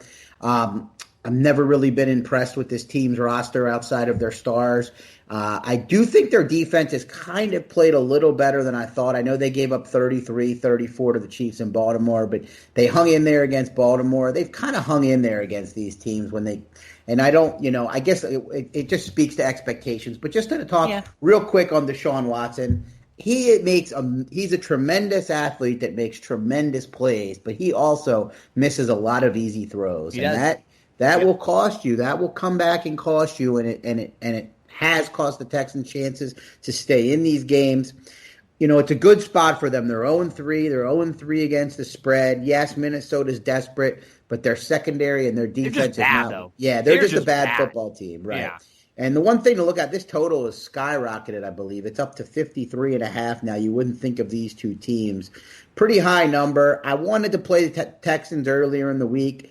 Just not willing to lay 4.5, especially keeping that back door open. But I lean Texans, and this game could be a little bit of a shootout. You don't think of these teams as teams that shoot it out, but there's not a lot of defense on either side. Yeah, I will assume the Texans win. I'll stay away because the Vikings they really do look like one of the worst teams in the league. They just can't stop anybody at all with it. It's difficult because they put together basically. They were trying to put together an entirely new defense with a bunch of young players in a COVID world, in a year where they didn't get, a real training camp or a bunch of reps or any preseason games to work anything out. So, they're working it all out on the fly right now. Right. They're without their best defender, and they lost 3 members of their secondary, which were all guys that, they wanted to get rid of. Hughes, I believe, Xavier Rhodes, and Trey Waynes, But, it hasn't worked out so far. I saw Mike Zimmer get snippy in a press conference yesterday. I think it's the end of the road for this Vikings regime. Yeah, Cousins doesn't look good, and there's Zimmer and Cousins have always had a little thing where we don't really know if that's his guy. He really likes him, and it doesn't feel like good juju coming out over there from Minnesota. We move to the Seahawks, who have been the letting Russ cook so far this year. They are a 6.5-point favorite on the road playing the Dolphins. This total is 54 now. So you got Russ and the Seahawks, who have an incredible offense. And when Russ is playing the way he's playing efficiently, Metcalf pulled the bonehead play last week with that touchdown, or the game might have been put away earlier and maybe a little bit different. Who knows? Dallas can score and come back. And that's the one thing with Seattle is, as impressive as they look offensively, and when they're not as predictable as they've been in past years, where they were just very run. Okay, now we're 3rd and 6. We're going to throw the ball, or we're going to give Russ the ball and make him make a play.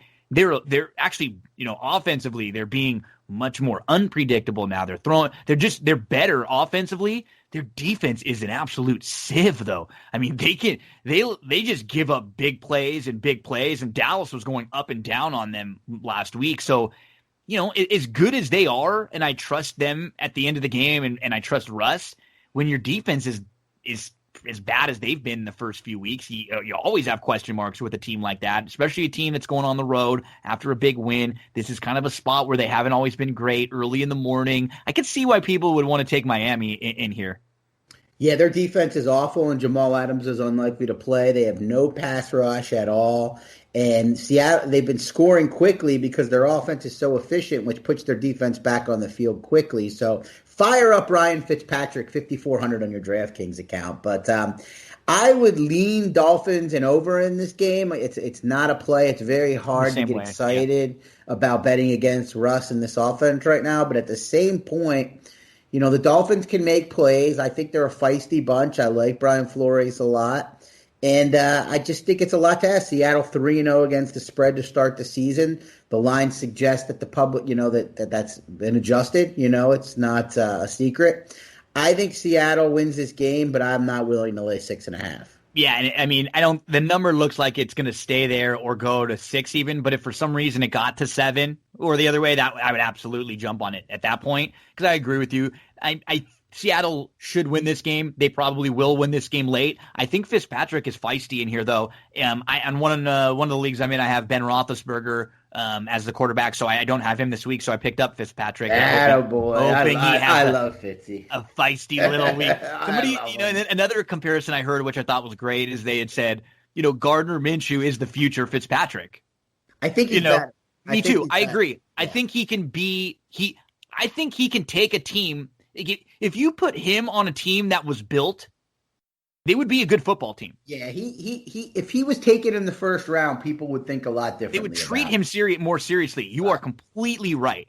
Yeah. We move on to the Chargers at the Bucks. Talk about a first-round quarterback. We saw Herbert make his second start. It was his first real start, though, because when he started a couple weeks ago, it was one of those situations where he didn't even know he was starting until 10 minutes before the game. That might have been a blessing in disguise for him against the Chiefs, because he didn't even have time to really think about anything. He just came in and he played. Now there was a week of film on him. He had a week to, try to, learn the offense a little bit more, go over everything, and he struggled. And I thought the Chargers were just going to be worlds better than Carolina, but that was a great spot to play Carolina because no CMC. It just looked like a spot where a lot of people would have played the Chargers after the tough game against KC.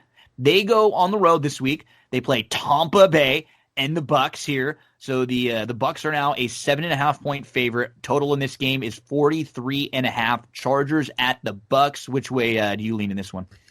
I really wanted to love the Chargers this week. When I first handicapped the game, I did. You have the Bucks without Chris Godwin. That's a killer for them in terms of explosiveness. They still have Mike Evans. They still have Tom Brady. They're still going to move the ball. I think they're a little bit overrated at this point. They may get things going a little more on the offensive end with bigger plays in the near future.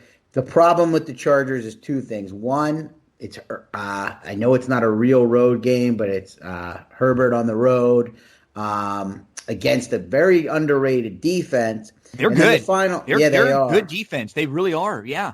And the final straw to me was finding out that Chris Harris Jr. was going to be out. Their slot corner. I know Chris Godwin isn't playing, but he would have really locked down Scotty Miller and really would have made this Tampa team.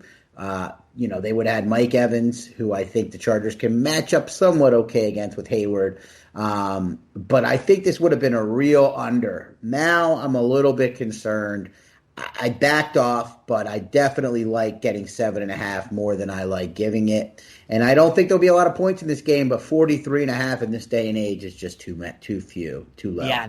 This is one of those games that feels just like a stay away for me because he said, there's so much talk about Tom Brady and at Tampa that people aren't discussing how good their defense is. And that's a really good defense over there. And I just don't get a strong feel for this one either way. So this will be mainly a watch for me. Chargers at the Bucks. We get to the Cardinals at the Panthers. Cardinals are a 3.5-point favorite on the road. I don't love the hook there. I don't love the number, but this just feels like such a Cardinal spot to me. They were, coming off of starting 2-0. You're a young team, young coach, young quarterback. You kind of hear how good you are and how good you look, and everybody's thinking that you might win the division and you're a playoff team.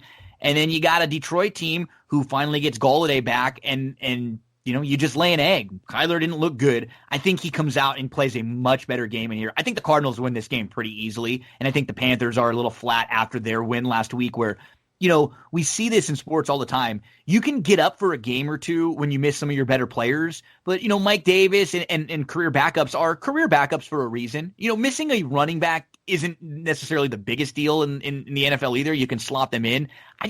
Carolina doesn't have a very good defense. I could see Arizona just going up and down and this being a huge Hopkins game here. So I don't like taking a 3.5-point favorite on the road like this, but it just feels to me like such a great spot for Arizona. I'm going Arizona here minus a 3.5 for one of my plays.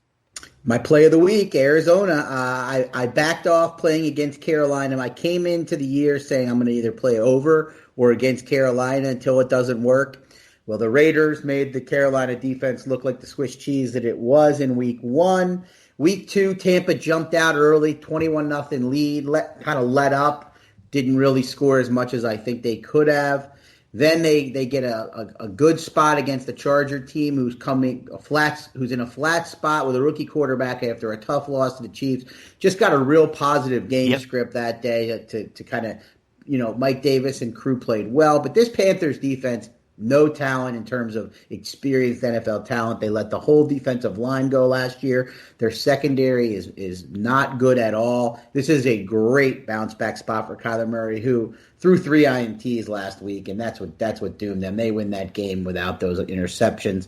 I don't see Carolina fooling Kyler like that. Kenyon Drake and Chase Edmonds, a very strong duo running backs. Arizona, I believe, 7th in the league early on in rushing offense. So people think of this team as a passing team, but they've been winning with defense and running the ball. I think it all comes together for Carolina. I think they score early and often. I'm with you. Give me the Cardinals. I'm not scared about the 3.5. Yeah, Cardinals in here for both me and Scotty. This is probably my play of the week too. I think I just expect a big one from them and from Kyler bouncing back. So we got the Saints at the Lions, the team that beat the Cardinals last week, the Lions. They did look better with Golladay, and I mean that might have been it for Matt Patricia last week. I mean, if they lose that game and they go 0-3 and they've just been really bad, but a win here, you bounce back to 2-2. This Saints team is a team that comes in not playing very well, but this is a better spot from them. I mean, they played Monday night against Green Bay. They were okay in that game, and the conversation about the Saints has been, obviously, Drew Brees. Is it the same Drew Brees? He can't throw the ball down the field. He's very checked down right now. It's basically dumping everything off to Kamara. Another game for me where I don't get a huge feel on it. It's Saints minus 4.5 at the Lions over 54. I mean, I could see making cases for either side. Do you have a strong opinion on this one? I wouldn't say strong, but I do lean Lions pretty much in this spot. The Saints are without Michael Thomas most likely. Jared Cook is hurt. Their offense, they have very little big playability because Breeze can't throw the ball downfield. Granted, Alvin Kamara could pull in like an Aaron Jones against the Packers and just go nuts against this Lions defense. But remember, I mean, the Lions, they're 1-2. They've blown a lot of leads under Matt Patricia, but they're in a lot of games, so they're not a great team. They're not bad. They're not a great team to lay points against. They should have won week 1.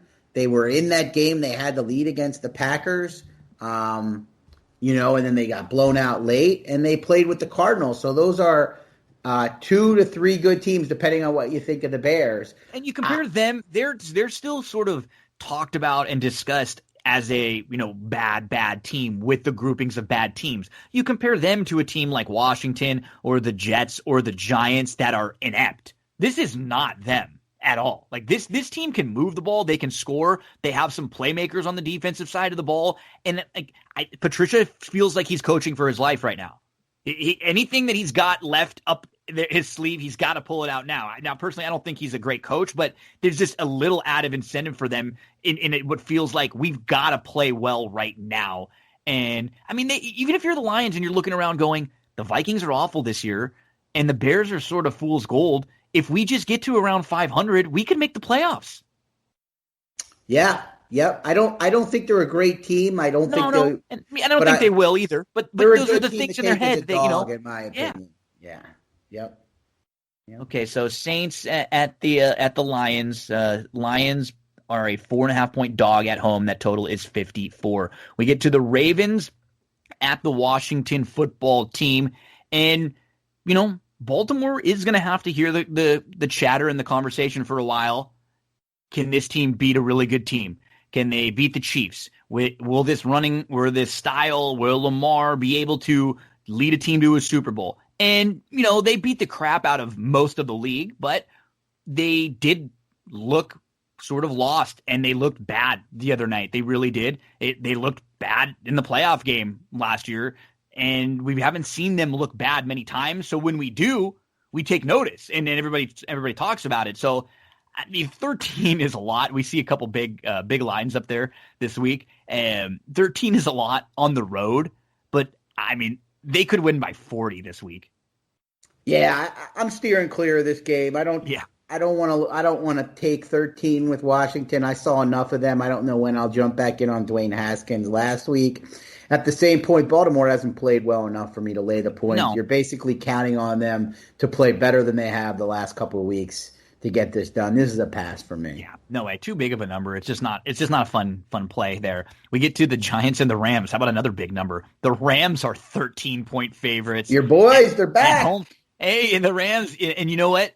The Giants are miserable. I mean, week one, I looked at the Giants, and they were in that game with the Steelers till Jones threw that pick six. That changed he threw the interception going into the end zone, and then the Steelers are driving, and they fumble, and there's like 5 Giants guys around that can't get the ball. Juju somehow gets it, and then Pittsburgh goes and scores, and they get up by 2 scores, and they win. I felt like the Giants were, hey, they're not bad. They're feisty. One, less Daniel Jones mistake. And they're right there. The problem is we don't get one less Daniel Jones mistake in any games. Scott, he's just really turnover prone. He fumbles, he throws picks, he makes bad decisions, and he does it in big moments. And then there'll be a 10 play drive where he'll have completed 6 passes, done really good on play action a couple times, and then he just makes one bad throw. And so you see the glimpses with him, but it's just so hard to know if this is a guy who can lead your team. This Giants team, I mean, the New York football teams right now, the Giants and the Jets, I mean, they're bad. There's not hope. I mean, you got Barkley who's hurt, which is your best player, and your franchise guy is out. And even when he's there, they can't do anything with him. I don't know how you could get confident playing the Giants, and I don't know how you'd want to play the Rams minus 13 in this spot, similar to what we were just saying about Washington. Like, the Rams could be up 21, and then the Giants could get some garbage touchdown late and cover this spread. To me, this is just a total stay away. Yeah, I don't really have much interest. I expect the Rams to really take it to the Giants' awful defense early. Sean McVay's been really on point with his play calling early in the season. So much better than last year. Yeah, back in the groove. Less pressure with Gurley. They just feel like a team that is just spreading it all around. Even with the way they run the ball, it's like, okay, Malcolm Brown's here, he's going to run the ball. If Henderson's, he's going to run the ball. They tried to get Akers in a few times.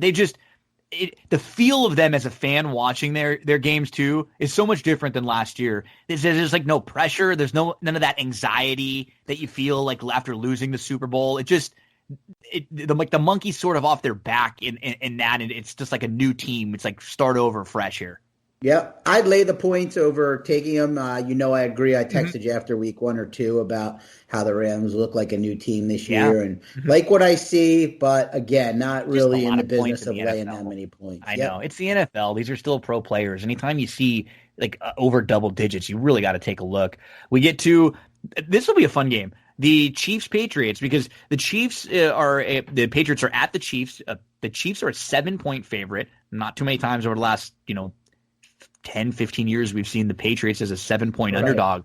And you have the Chiefs coming off that big game on Monday night where they look good and they crushed Baltimore. But what's funny about the Chiefs team too, talking about Football Outsiders, their DVOA this year and just how they're rated overall as a team is not nearly as high as you would expect just watching their games and seeing how they're 3-0 and they look good. Remember, they very easily could have lost to the Chargers. They played well to start that first game, and it was just kind of flat late. And that was sort of the same exact thing in this game. Baltimore cut it to a 7, but then the Chiefs, it was never close. They were always in control. I don't know. I'm excited to watch this game. I'm fascinated. And, Belichick took Gruden to school a little bit last week. But this one, I'm still not quite sure where I stand on the Patriots yet. This group of the Patriots and Cam, they're a little depleted on the defensive end. And I think people got really excited about that Seattle game where if Seattle just got a first down, they wouldn't have gotten the ball back and gotten to the one. This one's another where no strong opinion, very excited to watch this game. Could see either thing happening. I don't like playing against Mahomes, but Belichick getting a touchdown, it's either side feels scary to be against in this game, right? Yeah, I'm kind of with you. Laying 7 to the Patriots is not something I haven't thought of in well over a decade. So, and you're coming back on short rest in a game that was seen as maybe the biggest game of the season so far. The one thing I'll say is the Chiefs defense has played really well throughout the first 3 games. Yes. We know the Patriots defense is strong, although I'd lean under and I'd lean Patriots, but I just can picture Tyreek burning them deep a lot of times in the few games that they've played. So not a game I'm excited. I'd lean dog and under, but not a real strong opinion. Yeah, just the one that I'll be flipping on and watching, but not a whole lot of action in this one for me. We get to the Bills and the Raiders, and you know what? I've liked playing this Bills team this week. I got lucky last week with them, with playing the Bills over the Rams even as a Rams fan. I just thought it was a bad spot for the Rams, having to go back and forth, traveling back-to-back weeks, and I mean, everybody thought that game was over early, and the Bills just collapse, and then they come back. They get that very questionable call, to keep the drive alive, and they end up scoring. The one thing about the Bills this year, though, and they are a 3-point favorite on the road playing the Raiders in Las Vegas, and the over-under in this game is 52.5. Coming into the year, we all would have said, oh, yeah, the Bills look like a good team. They're going to have a really good defense. They have Diggs now. It's going to come down to Josh Allen. Can he continue to progress? Can he take the steady, not make bad throws? Can he, be just a better quarterback overall? And what's funny is it's kind of been the opposite so far. When you look at all the metrics, all the rankings, all the ratings, Josh Allen has been graded as one of the best quarterbacks in the league this year. Their defense has been awful. And it happened again. They got up big, and their defense could not stop the Rams. And Allen he's still such an enigma, though. When you watch him on a big drive, and it's like he makes the greatest play, and then he gets sacked for 15 on the next play. He still got a lot of that in him. I like the Bills in this spot, though, and I think it's a little bit that I like the Bills, and a little bit that I still think people are gonna remember that Raiders beating the Saints game because it was on Monday night for a while. I think they're gonna be still a little overvalued for a few weeks, and you know what? And anything around three and under, I'm taking the Bills here. I wouldn't want to lay 3.5, 4.5 with the Bills, but because I think it'll probably be a close game, and the Bills probably don't blow many teams out because that's just if their defense isn't that great. I think they win here. I think they're the better team. Give me the Bills -3 on the road. I think they're the better team, and I think Josh Allen has certainly been awesome, except he makes some crazy plays. But you mentioned the defense; it hasn't been there for the Bills, and they haven't been tackling well, which is surprising, No. So I really have very little interest in this game. I have under Raiders for the year, so it's a big game for me in that. I'll hope that the Bills can win outright. Maybe the Bills defense kind of comes to the party. I assume they're going to wake up. Sean McDermott, too good of a defensive coach for this to continue, in my opinion, with the talent he has. But and I still think Josh Allen's going to have some games where he loses the games for the Bills, even though I think he's a winner overall at this point. Yep, he will. Yeah, not willing to lay the points, but no interest in the Raiders. Maybe this game is a shootout, though. 52.5, these numbers, you think 48, 49, kind of what a game like this would have been. But they're on to us, man, if you want to play the over. It's 52.5, too much. They are. They just don't want to get beat up again. Yeah. We have the Sunday night and the Monday night game left to talk about. So the Philadelphia Eagles, wow, they're at the San Francisco 49ers. The 49ers are a 7.5-point favorite. There are, 3 or 4 teams this year that are brutally, brutally banged up. These are 2 of them. Mm-hmm. But it shows you the difference maybe in the coaching staffs and in just the preparation, because the Eagles used to be that kind of team where they were fine next man up. But what the hell is going on in Philadelphia where they're never healthy? When is the last time we've seen an Eagles team that has honestly been healthy? They're always missing. Last year, they were bringing in skill players and running backs and wide receivers that nobody had ever heard of off practice squads. It's the same thing again this year. They're always missing key defensive players. It's bizarre. Over the last few years, they have never been healthy. And it makes us as bettors, and me, like, I look into them and I never know what to do with them because I always want to give them an excuse. But if they're never going to be there, it's hard to count on them. You look at the 49ers. I mean, they beat a couple of really bad teams, right? But they were missing, in some cases, their quarterback, their best overall player, Kittle, who is literally graded by some sites as the best football player in football for his position overall, not just the best tight end, the way he blocks, everything he does. They were missing like 2 deep, top 2 running backs, 2 or 3 deep at receivers. They're top 2 on the defensive line. They're best in the secondary. But they still found ways to win. They find ways to win. The Eagles just can't. And what they did last week with the tie thing, which it's funny that because their division is so bad that tie could end up being the thing that saves them instead of losing a game. I'm really disappointed in the Eagles in how they've started this year. And you know what? The 49ers had every right after losing week 1 to start to, Super Bowl hangover. Now we're missing all these guys, but they did not do that. They just kicked the crap out of 2 teams that they were much better than the last few weeks. I don't want to lay 7.5. I can't get excited to play the Eagles right now. I think I wouldn't lay the 7.5 against a desperate team. Niners have been on the road 2 straight games. They're still banged up. I almost took the Eagles this week, but instead I decided to lean on the under in this game. I think that the Eagles have very limited weapons. They have Dallas Goedert's out. They're without Rager and Deshaun, who's hurt. That's their 2 deep threats. I think they're going to have to play, tight ball game. They don't have a lot of their offensive line's banged up. They can't give Wentz a lot of time. But I think their defense came to life a little. Their front 4 got to Burrow a lot last week. Granted, the Niners' offensive line is better than the Bengals. But this just feels like a game where the Eagles show that desperation. We've seen it before. I think they played the Rams on Sunday night a year or 2 ago in a desperate situation where they were getting over a touchdown. They were decimated. They came to play. I'm not saying it's the same Eagles team.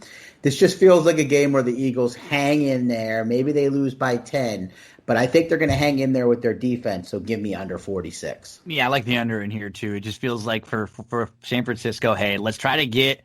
Maybe if we get up, let's just run the ball, try to keep everybody healthy here, not do anything too cute, too stupid, make any stupid turnover. So yeah, I could see that being the game plan for the 49ers here. And like you said, I would lean Eagles if I had to. I can't get excited about playing them from what I've seen. And one of these games, Wentz has to play better. He's not this bad. He's just not. And I'm wondering if he continues to play this way. Is he banged up? Is he hurt? Is something? Because he's making way too many bad decisions too. And it's hard when you don't have your guys out there, when you feel like you have to force it. That's in the back of his head. So they got a big game this weekend and an opportunity against a depleted 49ers team to really turn their season around. Heck, if the Eagles win a game right now, they're half of a game out of first in the division. Terrible division. This division is terrible.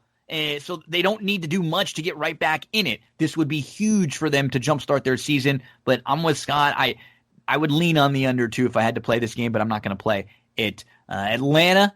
Oh my God, Atlanta at Green Bay. So I saw the stats somewhere. I think I mentioned it on my show earlier in the week that no team in the history of the NFL has given up 2 15-point fourth quarter leads in the same season. And the Falcons did it in back-to-back weeks. Which is just, ooh. I mean, you look at them, they not could be, they should be 2-1. Yep. Absolutely, they should be. And that's why the line is 7.5. I know Green Bay's off to this high-flying start. They're 3-0 against the number. Aaron Rodgers looks like, one of the major MVP candidates. He's taken the, Matt LaFleur offense. But their defense hasn't been good, and Atlanta has been in every game. In fact, they can score with them. Atlanta will score with you. That's the thing. That's the one thing they can do is score with you. Yeah, so maybe it's tough to get excited because one of these games they're just going to come out flat and demotivated because of blowing these games, but they haven't as of yet. And I would lean taking the 7.5 points as much as, you don't trust them at all down the stretch. If, they've had leads, they've had big leads in these games against decent competition. And sure, they didn't get the job done. They didn't, if you bet them on the money line, they didn't get it done. But they've covered, they would have covered 7.5 in these games. So give me Atlanta in this game. They can score. They pop out of the gates well. They seem to bounce back quickly. Like I said, I'm scared that one of these games they'll be, it won't happen like that. They'll fall down 14-0 and it'll really go to crap on them. But until then, I'm going to take the points with Atlanta because they're getting a little bit undervalued because they're losing games, but they're staying in them. That is the Monday Night Football game. So week 4, we've got some crazy totals on the board. We've got a couple huge spreads with some teams that are laying 13 points. One of them laying 13 points on the road.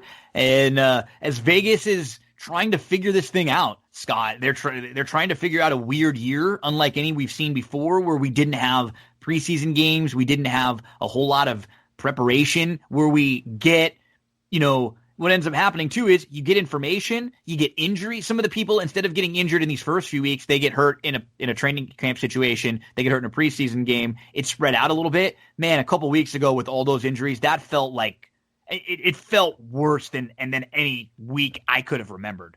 Yeah, no doubt. And one other thing in terms of speaking about, the setting the lines and whatnot, it still remains a question as to, how no fans impacts teams and how much home field advantage matters, because obviously there's not the noise and whatnot and, the raucous environment, but you're still traveling. You're still not sleeping in your bed. I've heard Chris Andrews of the South Point, guy I'm friendly with, does a great job there, saying he's still working on figuring it out, and he's one of the best in the biz. So no one's really figured out home field. It remains to be seen. I know we talked about a couple times laying points on the road and things that I normally wouldn't like doing, but I just don't know how much of a factor it is this year. That's great. I'm just taking it week by week, Yep. and that's, I think that's what we have to do.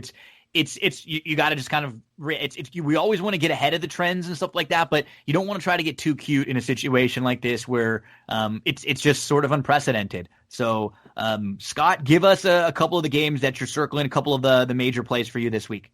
Yeah, top play is the Cardinals, Arizona Cardinals, more against Carolina than anything, laying 3.5 points in Charlotte. Also like the Colts laying 3 or 2.5 ideally in Soldier Field. And I like the under in the Eagles-Niners Sunday night. We'll hope for a little bit of a snoozer to put us to sleep. Well, not you on the West Coast, but me here on the Eastern time zone in Kentucky. And we got a couple similar this week. I have 4. I have the Colts minus the 2.5. I have the Jags plus the 3, and would be okay sprinkling a little money line on that one too. The Cards minus the 3.5, and the Bills minus the 3. So we share the Colts and the Cards. We'll be rooting together on the same side in that one. While I have you here, I don't even know. I saw your show come out earlier today, so I assumed you handicapped it a little bit. Give us 30 seconds on the Preakness. Is Authentic unbeatable?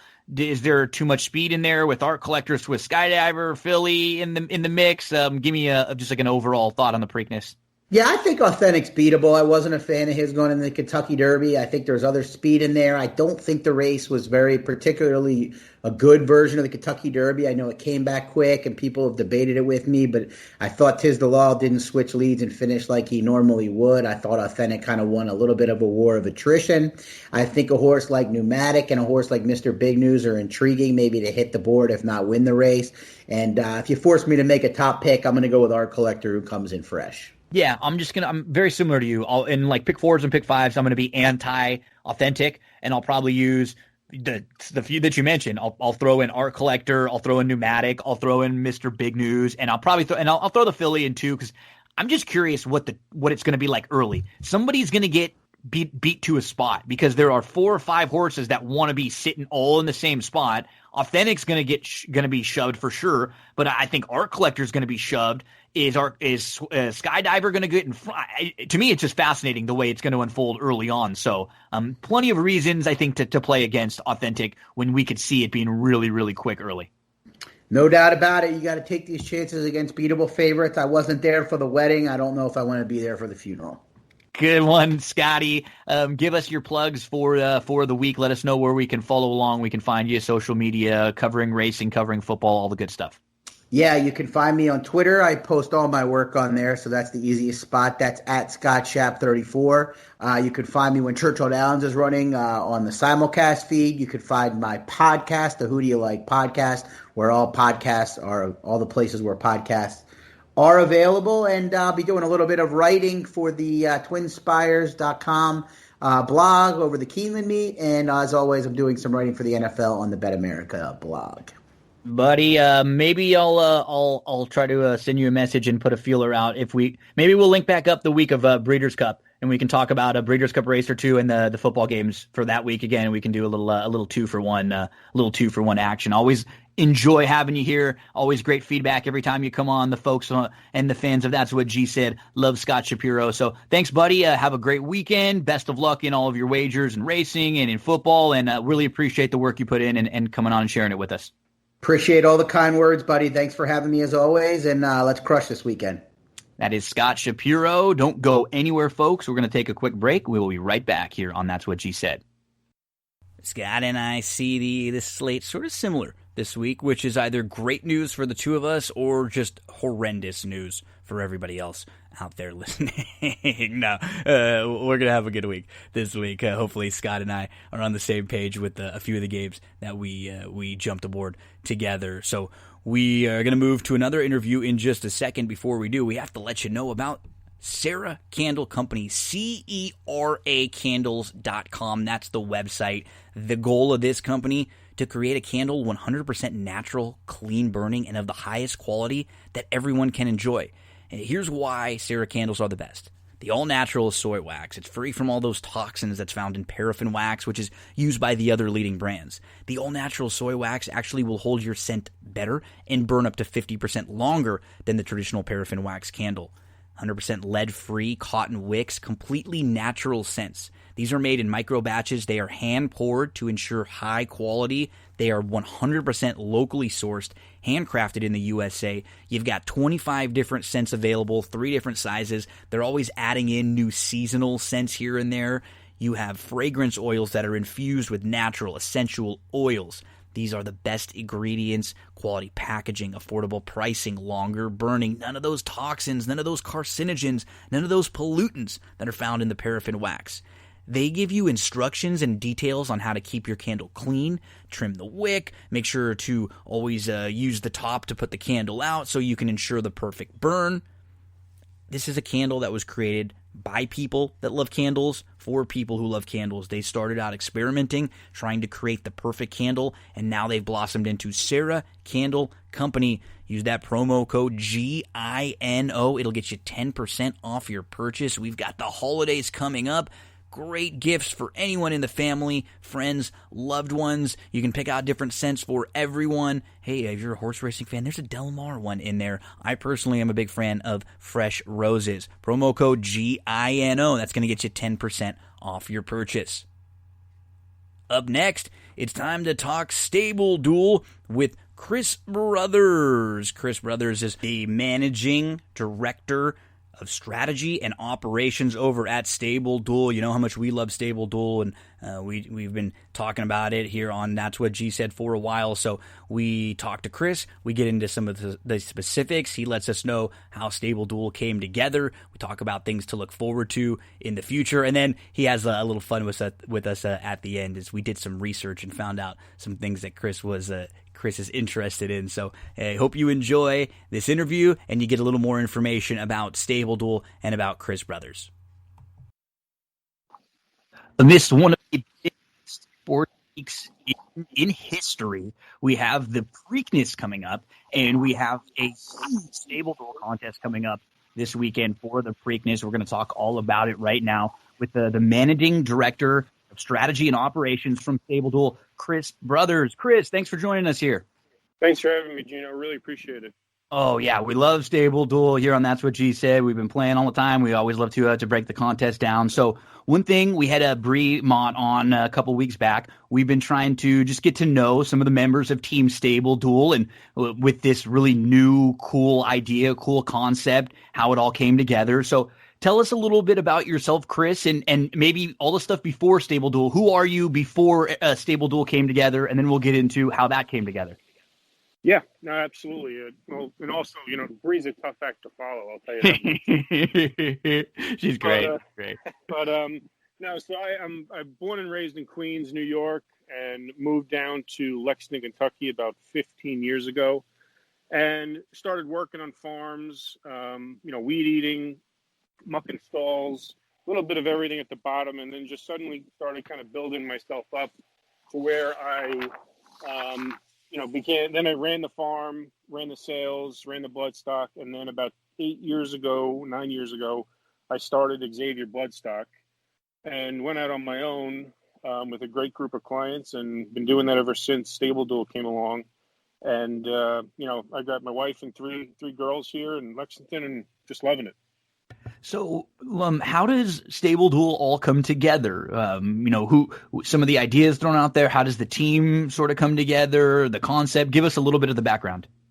Well, so a friend of mine actually from Florida came up with the idea and sort of passed it along. He wasn't really sure where to go with it, what to do with it, and I wasn't either. So the first thing we did was we just kind of surrounded ourselves with much smarter people than we were. And that is really how it all spawned, the whole team. And I've got 2 partners now. That's really how it all started was, you surround yourself with smart people, and it's amazing how good it makes you look, and you don't even realize it. But it's also just, that's kind of how it started, and it just kind of spawned into that. We've got a great group of employees and partners, and really just an amazing team. And one thing that I've liked all along with Stable Duel from the beginning is you have been a very user, fan, customer friendly app, site, company, in that you've always been asking for feedback, immediately making tweaks to things such as the deposit fee right off the bat, and then to the contest formats, how you're throwing out different ones all the time, seeing which ones that are more successful. Nowadays, in the way that businesses are, and a lot of times, I'm sure and especially in horse racing, we see things that are people will come out with something, but it's this way, it's one way. There's not a lot of innovation. There's not a lot of give and take, back and forth. And I've heard just incredible feedback from a lot of the people that have been listening, and that's one thing that I really pride myself on in looking out there to try to find the really good the companies and stuff. And you guys have been just awesome. So Chris, let's talk about some specifics now. How do you figure out things like racetracks? Which racetracks are we going to put up this week? What kind of contests are we going to put up this week? Is it trial and error, a little bit of hit and miss? What goes into some of that? It's a little bit of hit and miss in the beginning. I mean, we're still only a couple of months in, so we're still learning everything as we go. But we've got Jacqueline, our game master. That's basically her job. Is she studies each track that we have a content agreement with, and looks at their cards, the strength of the card, the day of the week, competing cards at other tracks to make sure that we're not, putting out a game that we know is not going to fill because something too strong is going on at the same time. And then just, watching player habits, really. We know that certain games are better on a Tuesday as they would be on a Friday, and vice versa. And even that goes as far as the guarantees, the entry fees. We're really trying to make it to where, 1, we're staying consistent, and 2, we're giving the players the product that their habits show that they are more comfortable with. As we know, horse gamblers and just any sports bettor, they're creatures of habit, and they're very loyal to the way they go about their business and betting. I know I am as a constant bettor of sports and horses. I stick to what I know, or at least what I think works, and go from there. I mean, half the time I lose, but I'm still going to continue. What you're comfortable with. Yeah, you get comfortable with something. It's a habit. Okay, Saturday morning, I'm going to get up. I'm going to put my lineup. It's become a habit for many people now with Stable Duel, which is great. And that's how it is, on Sunday for football. A lot of people are playing DFS. They're getting up early. They're listening to, injuries and stuff. I know I'm putting in a bunch of different lineups on a bunch of different sites too for, all sorts. So, and that's what it's starting to get the feel now.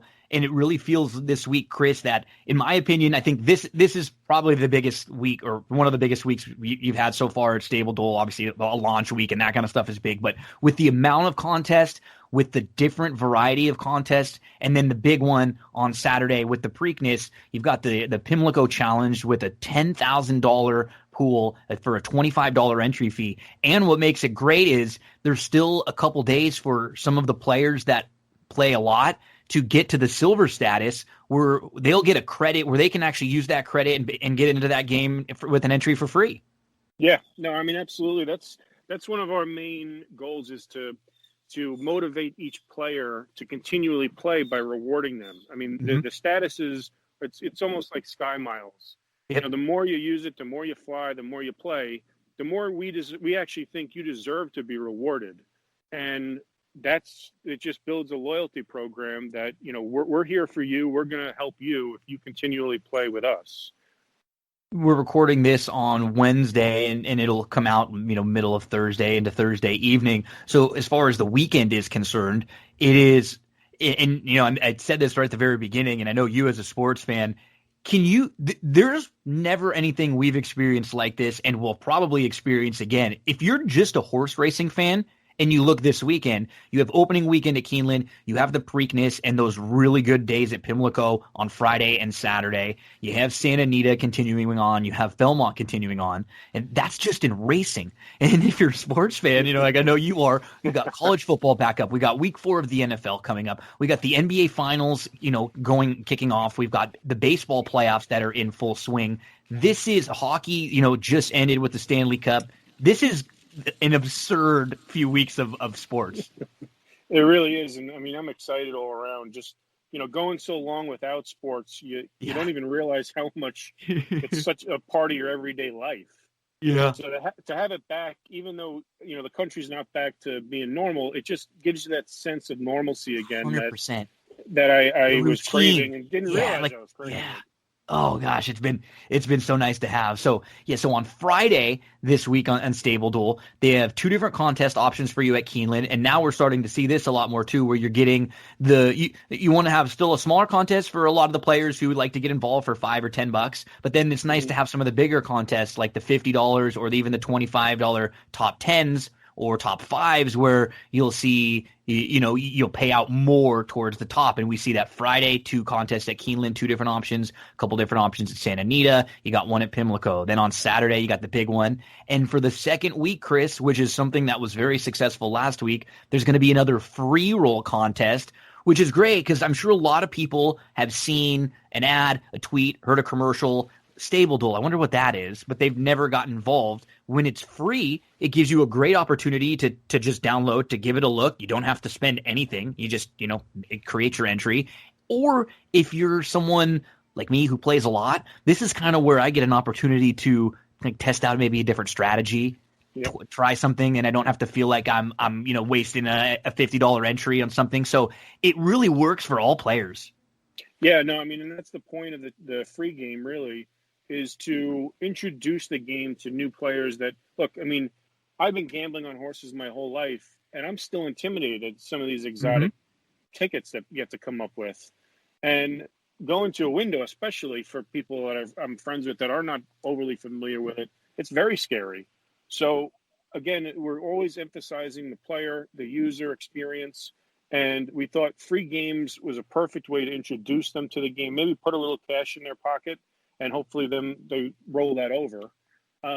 But yeah, no, I mean, it's really for the player, for the new player. We have so many people that have come to us that have never been fans of horse racing. We have rivals between family members that would never watch horse racing on a Thursday, and they're playing and they're talking smack between each other. And it's fantastic, the feedback we've gotten. And we're always trying to reward them, whether it's the loyalty program or free games. We want to continually encourage players that, look, we're not just this big, we're 7 people in one room, basically just operating in, you know, a foxhole. And we're here for you. We want you to have an amazing experience, and the free game just rewards them even more. And it gives them that introduction without any kind of fear. Yeah, you kind of hit on something that I want to elaborate on a little bit more too, which I think is great. Like Thursday night, I know there's a lot of people that have been staying up watching Emerald, you know, that probably hadn't played Emerald before in some of these late night contests that they've had throughout. And what is great is it gives it now, there's a great relationship between playing and as a bettor, you know this. We all want to get some sort of advantage, a little bit of action in as many different spots as possible. If you put together a stable duel lineup, maybe you didn't really handicap all that much, but you got a little bit of money left in your account. There's a $5 or $10 contest up at Emerald, and you're saying, okay, I want to play. And then you look through it, and you find a couple horses, you put your lineup together, and then there's one or two of the races, there's a horse that you really liked, and they're a better price. I always go and bet that horse. You know what I'm saying? Oh, yeah. And I know everybody else is doing the same thing. So it ends up being a really when I think a lot of the tracks I'm sure are starting to realize too, and it goes back and forth. It's a great relationship because it's introducing someone, like you said, one of those new people, and then they're like, oh, I like this horse. I'm going to go bet even if it's 5, 10, 20, 100, whatever it is to win, to place, to show. It's always going to draw more people to play than it will take people away from playing in the regular racing pools too. No, absolutely. I mean, as a regular gambler of horses, I usually skip the first 2 or 3 races, no matter where I am, what I'm betting. Just if it starts at 1:00, I'm probably not really into it at that moment. And plus, you want to play the stake races for the most part. And so this game has actually made people handicap those first 3 races and get in before the start of the day. So all their homework is technically done, and then they want side action, which we all want side action. Always. And so, yeah, always. So then all of a sudden they're gambling even more on the horses that they've picked. And plus you can follow horses that will, alert you every time the horse is entered. That you're maybe one race here or a contest there. And sometimes they follow horses that did them wrong. So yep. You stay away from that one. I know I do for sure. Me too. I'll never bet War Will ever again. But we remember those ones way more than the ones that won for us. Even absolutely, always. Absolutely. Yep. So yeah, this has just been such a blast. I mean, there's been so much great feedback out there, and this is a huge week. And I'd imagine some big things continuing to on the horizon. I know there's been the feeders out there of at some point there's going to be a contest for those who are like the top 100 in the overall on the overall point standings. And there's with the Breeders' Cup coming up, and with I know Gulfstream was something that Bree had mentioned as maybe a big meet when their big meet starts, is something that could be more every day. What are some of the things maybe that we can look forward to in the coming months at Stable Duel? I mean, well, one thing we'd love to do is continually increase the guarantees. As we keep accruing more players, that's the goal, is to be able to distribute more money on a regular basis. Also, we do have the end of year contest that will be featuring the top probably 50 to 100 players on the annual leaderboard with a big cash prize. You'll always see us enhancing the app. That's one thing we will I'd say in the next week, we'll have credit cards. Down the road, we'll have video and replays. We'll never sit idle, and we'll constantly be improving and innovating the app and the user experience. We've seen that already so far in just the early days of Stable Duel. Okay, before I let you go, we got through a lot of the business stuff now, and just again, one more reminder about Saturday in particular. And the big weekend going on, there's that $25 entry for a $10,000 prize pool in the Pimlico Challenge. And then if you're just listening and you've never gotten involved, it's perfect time because there's a free roll. It's a top 10 payout free roll with a $1,000 prize pool on Saturday. There's contests at Keeneland, Santa Anita, and Pimlico throughout the weekend. So some major tracks to get involved with on the 2nd, 3rd, and the 4th of October. So I did some research. And I have a couple quick hitter questions to ask you before we go. First off, what is your favorite Adele song? Damn Brie. Probably Rolling in the Deep. Okay. That was one of the ones I was thinking. Now, when you are drunk and dancing, is it because you had too much bourbon or too much Avion tequila? Tequila. Okay. And Avion, I heard you guys are buddies on Twitter. You guys go back and forth. Yeah. I mean, they love me. Okay, cool. And one thing that we know you are not a big fan of is Silence of the Lambs and texting involving Silence of the Lambs. I watched that show Hannibal that was on Netflix in the office one day. I was in the office by myself, and I started getting weird text messages from a number I did not realize. and it's Bree and Leah in the other room just messing with me the whole time. And I got to be honest, it freaked me out for a minute, and they had me going. So I'll never watch that show ever again.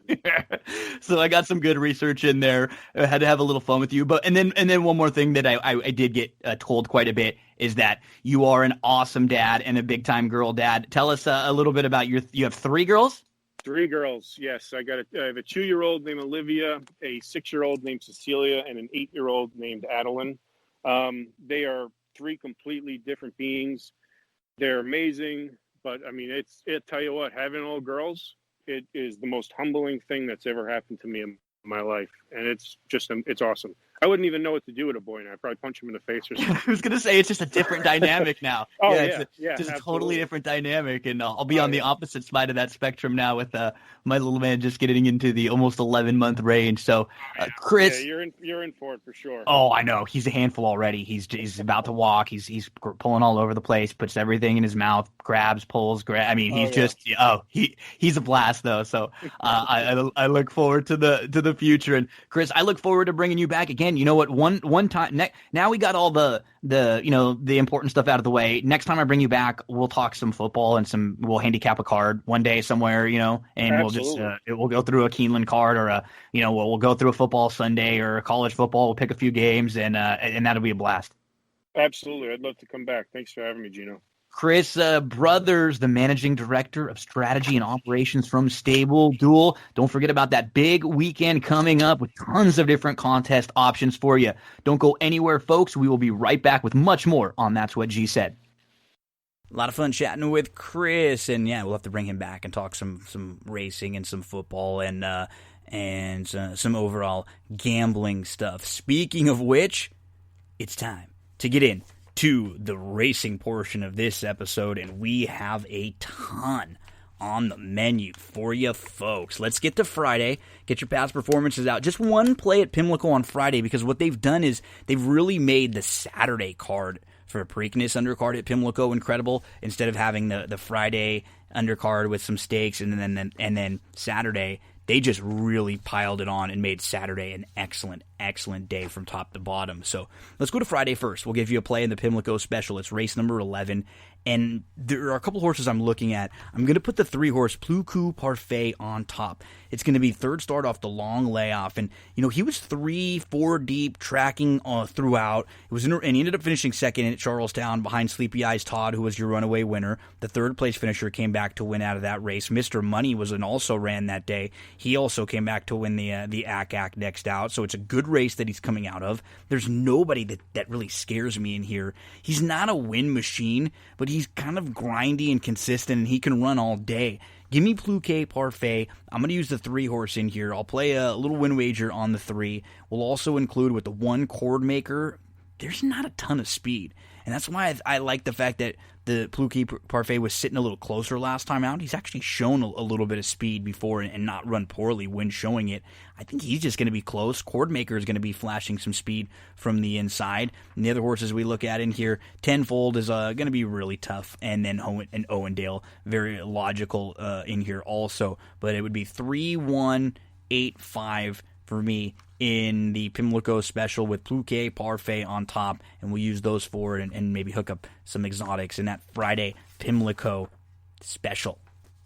We move from Pimlico over to Keeneland. It is opening day at Keeneland on Friday. So the first play at Keeneland on Friday will be race number 2. So let's get your past performances out. We'll turn to race number 2, and let's go to the 10 Farsighted, who debuted at Churchill on September the 4th, and she was on the scene late, but she was really solid. And in a field like this, the experience factor is very, very key. Just a slightly better start and will allow her to sit a little bit closer. She's going to be tough. If she's around 5-2, we'll make a win wager. She looks like an early exotic single to me in race number 2. In the third race, I'm looking to the 6 in here, Cardamon. She just was really warm last time out. You could see in the replay she was real lathered up. She sat second. She actually held off Sarah C that day. I think she's the quickest in here. She's drawn well to the outside. She can sit if somebody else wants to go. Maybe Sarah C inside of her wants to go.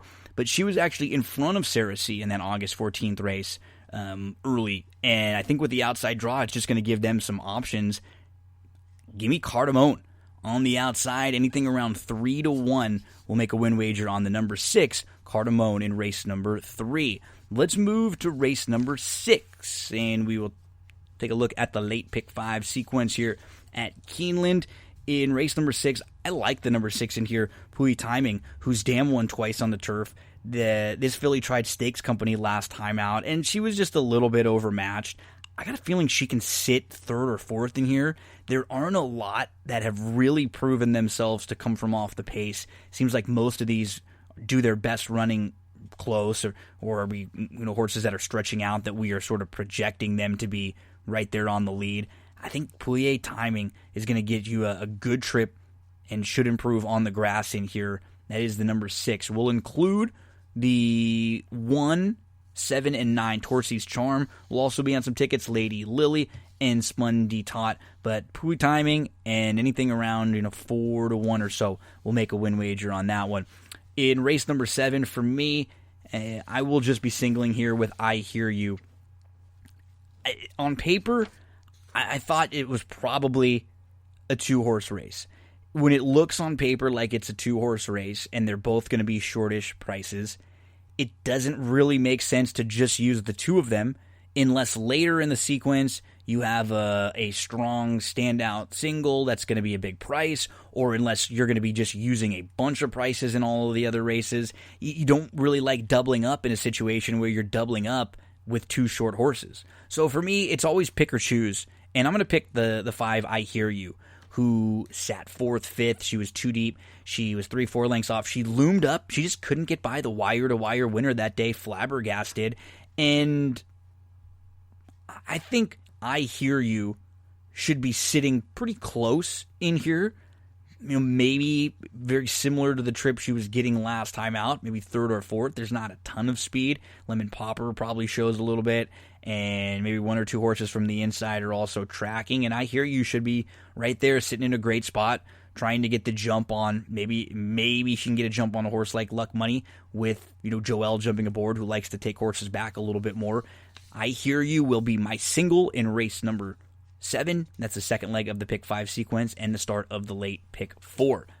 So by singling there, it'll give me the opportunity to spread out a little bit more. And in the Phoenix, that is something that I think we probably would like to do. I think you have to start with Diamond Oops. He's a really, really good horse that you don't hear a lot about. Look at what he's done in his last 8 to 10 races. Go back to last year when he was winning the Grade 3 Smile Sprint. And then he's second in the Vanderbilt, sprinting on the dirt behind Imperial Hint. Then he stretches out, and he's second in the Grade 1 Shadwell Turf Mile, going long on the turf. He takes a shot in the Breeders' Cup in the Dirt Mile. He breaks poorly, doesn't really have a shot that day. Comes back and wins a graded stakes race. Takes a shot in the Pegasus World Cup, and then just wins a turf sprint. This horse is as versatile as they come. He's super honest, and he can win in many different ways. I think the 2 Absolutely Aiden with his speed down towards the inside. I like the draw, actually, even though he has a lot of other speed to his outside. He should be able to try to get over and just take him as far as he can go. He might be quicker than No Parole, who really feels like he only has one way to go. So I'm looking for horses that are probably going to be coming from off the pace when you see those 2 speeds on paper. Midnight Sands is another one who I have to include. I was really impressed with his U.S. debut coming over from Maidan. You always assume it's going to take horses a couple races to sort of get acclimated to the pace over here. And that was not the case at all. So Whitmore is very logical. He's going to come running. He's coming off a clunker, though. He didn't run well in the slop last time out. And then what do you do with, Echo Town, who is going to be trying older horses here? And I was a little disappointed with his effort off of a couple really nice back-to-back efforts in the Woody Stevens and the Jerkins. Maybe he regressed a tad bit and he can bounce back up, but this is not going to be an easy spot for him. I have him stacked 2, 4, 12, 3, 6 with 2, 4, and 12, my top tier in race number 8, the Phoenix. We move on to the Alcibiades, race number 9. Thoughtfully, while not earning the monster numbers and figures as some of the others, or just in general, she's been visually extremely impressive. Didn't seem like she'd have any issues stretching out, but until they do it, you never know. And she draws the rail in here. I think you have to use her. This feels like a race where, I'm pretty logical with who I think there are some talented fillies in here. Doesn't feel like there's anyone that's that much better than the rest. And, I think it's thoughtfully. I think it's Crazy Beautiful, the 2 Travel Column, and Gramercy and Simply Ravishing. Just the logical 5 horses in here who will probably all take a little bit of money. And then to close this thing out in the pick 5 in race number 10, the 2 and the 3, Storming Lion and Royal Prince. Royal Prince won last time out, but it was a race and it ended up becoming a non-wagering event because the starting crew hadn't loaded the entire field yet. But Royal Prince ends up completely missing the break, tracks inside 4th, and was just behind horses, had to work through traffic, got completely sawed off in the stretch. Had a brutal trip, showed a ton of ability. I think he is going to be very, very tough in here. And then Storming Lion, who his debut at Ellis, I actually liked the debut going long, was settling on the inside, 4 lengths off, but then got stuck in a bad spot, was tight, nowhere to go, shuffled, angled around, and made a 4-wide move. I'll take the 2 and the 3 to close this thing out. So a pick 5 that will start in race number 6 and look something like this: 1, 6, 7, 9 with 5, with 2, 3, 4, 6, 12, with 1, 2, 4, 6, 7, with 2, 3. That is at Keeneland on Friday, opening day at Keeneland. A couple plays for you on Friday over at Santa Anita, and nothing crazy. Honestly, of the weekend with Pimlico and with Keeneland, Santa Anita, there was some okay at Belmont too, some quality about what we'll talk about on Saturday, but Santa Anita was I found a couple horses that you may be able to use as keys, perhaps in some of your exotics, but nothing that's going to be, I don't think, a 10, 15, 20 to 1 shot or anything like that. In race number 2, it'll be the 5 horse Greedy. To me, he's just a single in here. This is Sadler on the claim back. I think he gets the jump on the other Sadler runner in here, and horse Greedy could be a nice horse to single in some of your early exotics. That's the number 5. In race number 7 at Santa Anita on Friday, it is the number 7, the Miss Flawless, that I'll give a look to. Now, if you are playing pick 4s, pick 5s, any of the late stuff, Miss Majestic Gigi does look like the one to beat.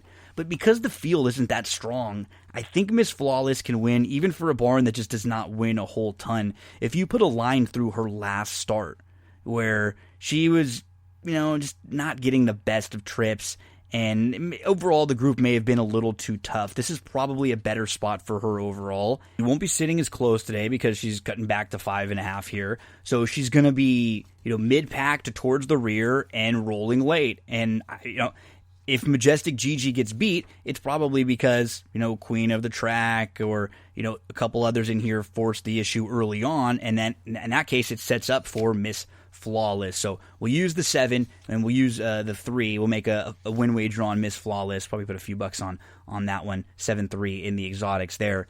And in the 8th race at Santa Anita, the number 6 Classy Ruler would probably be a horse I could single in some of the late exotics.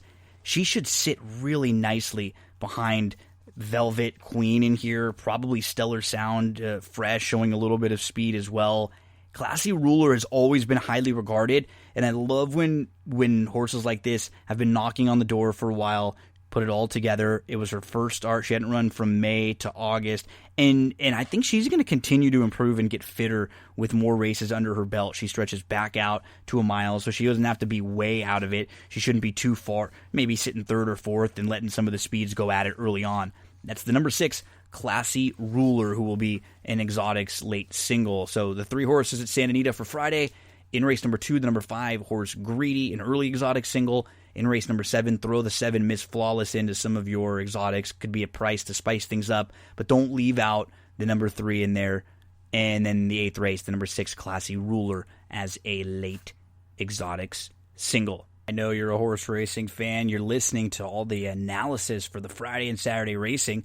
Right now, head on over to oldsmokeclothing.com. You will find tons of different t-shirts there. Hats, polos, hoodies, long sleeves, zip-ups. that you will laugh at, that you will love, that you will enjoy. Funny slogans, horse names, racetracks, big races. You can show the horse racing fan in you. You can get custom designs there. And if you use the promo code GINO, you get no shipping. Yes, free shipping cost. No shipping cost when you use that promo code GINO. Maybe you're a fan of Authentic. They've got Authentic tees. Or Bob Baffert. They've got a Bob Baffert silhouette of his face. Tis the Law t-shirts. New shipments in of the trucker hats over there. OldSmokeClothing.com, promo code GINO gets you free shipping on your order. Let's get to the Saturday racing. Pimlico. It is Preakness Saturday. A different Preakness, right? Not the normal Preakness 2 weeks after the Derby, and it's in October. But hey, we have a really good undercard.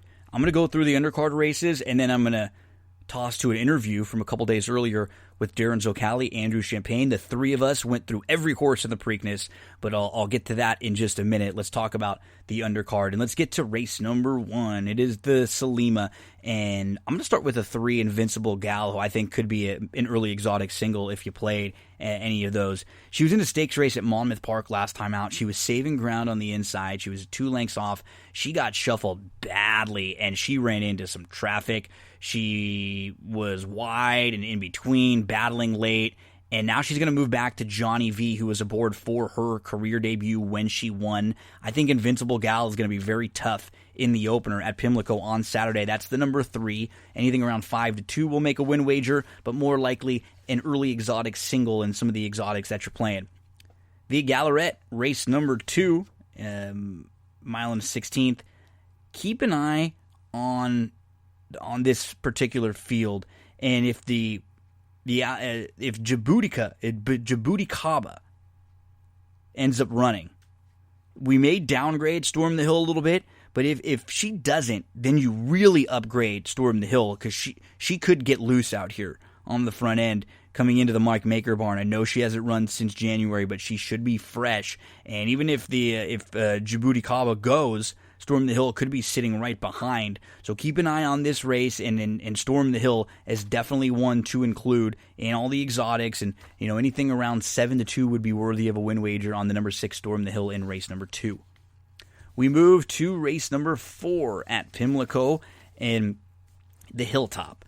I'm looking towards the 9 in here, Princess Grace. In her career debut, it was a really nice start. She was 3 wide, pressing going into the turn. She sat just off. She made an early move to the lead. She was super impressive. Comes back, and she had a good start at Monmouth. She took back to sit 5th, 4 lengths off. She was hooked wide, but she loomed up and she crushed. That is not generally a winning trip on the turf. She was much the best that day, and I think she's sneaky in here. If she's anything around 5-1, that's worthy of a win wager to me. We're talking about the number 9, Princess Grace, in race number 4. Moving on to race number 5, that is the Miss Preakness, and I think Sound Machine should get a very nice setup in here, maybe sitting 4th or 5th. She didn't race from February to September, came back in September. She broke well, but she was at the rail, and she got stuck inside. She got shuffled. She just didn't get a great trip, and she was 42-1 that day against Frank's Rocket, who's really, really sharp and very good going 6 furlongs. I think this is a much better spot for Sound Machine with some speed, right? Ain't No Elmer's is going to be quick from the inside. Wicked Whisper, I'm kind of curious what tactics they choose, but she's got speed if they want to use it. Fly On Angel is going to go. Monday Call is really, really quick. Feels like Sound Machine is going to be in a nice spot in here and be able to sit, behind those leaders and have a little more punch late. That is the number 4, Sound Machine. Anything around 3-1. We'll make a win wager on that one. In race number 6, a couple that I'm looking at, this is the Dinner Party, Hembry. So the number 3, Hembry, is 0 for his last 13, but he has 6 top 3 finishes in there, and he has faced some nice ones who would also be very, very live and logical contenders in this spot.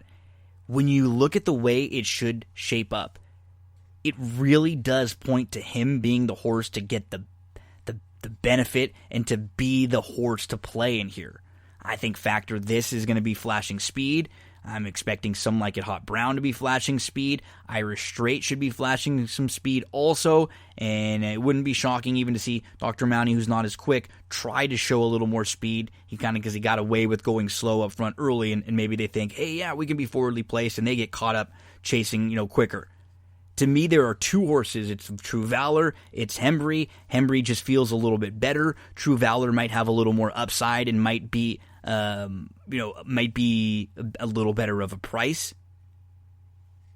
3 and 1 in race number 6 are horses I will be using in the exotics. Race number 7 begins a pick 5 sequence, and it is the DeFrancis Memorial. Stan the Man's going to be scratched out of here, and he will be running at Belmont Park. So with Stan the Man scratching out, I'm probably down to 5-8. Curious about the one Admiral Lynch because I don't love the rail with his running style. So I probably end up using the 5 and the 8 in here with Landeskog, who I think is the most talented, and then Nitrous, who he's going to get a little bit of pace to run at, because if Landeskog doesn't win, it's probably because there was other speed in here, and that in that case, that's going to be that will make Nitrous the beneficiary of a trip like that. So we'll end up going 5-7 or 5-8 with a scratch of the 7, Stan the Man, and I'm if you want to throw the 1 in, I'm okay. That's fine, but I don't think from the rail we'll get the kind of trip they need to win. Spreading out a little bit in the Laurel Futurity with Pivotal Mission, who adds the blinkers after hanging a little bit last time out. Darin Zoccali, in a bit when you hear us talk, he mentions Kidnapped as a horse he likes. Kidnapped's dam won a couple times on the grass. There is not a ton of other speed in this race, and Kidnapped has a chance to try to steal this thing. The 6 Arrest Me Red should be sitting in a really, really nice spot, stretching out a little bit. The 8 Hidden Enemy is another one who you probably have to end up using. So in this spot, I'm 1, 3, 4, 6, and 8. I'll treat the 3 Wooten Asset as a total wild card for motion and throw him into the pick 5 as well. So 1, 3, 4, 6, and 8 in race number 8. I have them ranked 6, 1, 4, 8, 3. 6, 1, 4, 8, 3 in that order. In the James Murphy, which is race 9 at Pimlico, I will go to the outside, and the 12 will actually be my top selection in here. But this is another race where I don't have the strongest opinion in the world. So it'll be 12, it'll be 13, it'll be 6 and 9. Andesite, Bye Bye Melvin, the 6 Jolting Joe also on the tickets, and the 9 Monday Morning QB as the wild card trying the turf for the first time. I mean, look at some of the horses who he's faced. Happy Saver, Max Player, and New York Traffic in his 3 defeats. There's no shame in losing to those very nice 3-year-olds. 12, 13, 6, 9, the 4 horses that I'll use to try to stay alive in the pick 5 at Pimlico in race number 9. And then I'm not going to get cute in the Black Eyed Susan. To me, it just really does feel like Bonnie South is an absolute standout in here, going the mile and an eighth. This is a distance that she should be very, very successful at. And I just, I look up and down the field. I guess it would be the 9. And if you want to make a case for Miss Marissa perhaps being able to steal the race and being one of the quicker in here, I wouldn't talk you completely off her. She would be the other one to me, but I think you can probably single Bonnie South in the pick 5, and I may use some other tickets where it's 5-9. And that gets you to the Preakness. So the way that I'll finish a pick 5 in the Preakness will be with the 2, 3, 4, 8, and 10. I'm going to have 3, 4, and 10 as my top tier. That is Art Collector, Swiss Skydiver, and Pneumatic. I'll also throw in Mr. Big News and Max Player, who I think have an opportunity if they go quick. And I'll play a pick 5 where I leave out Authentic on the win end. I want to see him have to show up with that same effort that he had last time out. And now for some in-depth analysis of the Preakness. We're going to spend an hour going over every horse, how we're going to play this race. Darin and Andrew give you some of their opinions. We talk about why we like horses, why we don't, positive, negatives for everyone. A full hour plus in-depth deep dive of the field for this year's Preakness. Kick back and enjoy. It is week of the Preakness, and joining me, a couple fellas that you hear on this show each and every week. They are some Renaissance men, some go-tos, jacks of all trades. Generally, you hear some wrestling talk, but horse racing stuff. We're gonna have to talk football. We talk whatever. And anytime I need a go-to, it's Darin Zoccali, and it's Andrew Champagne, and we've got a lot going on in the sports world, guys, and in particular, we've got a pretty cool Preakness race this weekend on Saturday. We are recording this late Tuesday, so the Preakness field is already out, though, so we can talk all about the field and the contenders, and we'll go horse by horse. So Darin and Andrew with me, and Darin, I mean, just some of the big picture thoughts with this race in particular. No 2-week turnaround, no 'tis the law. And then, the top 4 betting choices, they all seem like they want to be pretty close early on. They do. I'll tell you firsthand, when this card came out, guys, I was pumped. This is a great card. It really is a good card. It's better than a normal Preakness card. Because what happens a lot of the times is, when in the way the normal Triple Crown is set up, you get that awesome Oaks and Derby undercards where you get all the really good horses that run on Friday, Saturday. And then a lot of them skip the 2 weeks. They don't come back and run on the undercard at Pimlico, but then at Belmont, they'll come back and you'll get a great Belmont card, the 5 weeks later. So this is a better Saturday Preakness card than you normally get. It is. I mean, you're talking about 6 graded stakes races. The Black Eyed Susans came up strong. The DeFrancis Dash is a great race as well. The only thing for me that's missing on this card is the Dixie, which is a race that I actually enjoy every year. But the Murphy is a good race, and I actually had a couple of thoughts on that. Maybe we'll squeeze it in later on with a couple of price plays. But, for the Preakness itself, like you said, no surprise, a lot of the major contenders are horses that want to be forwardly placed.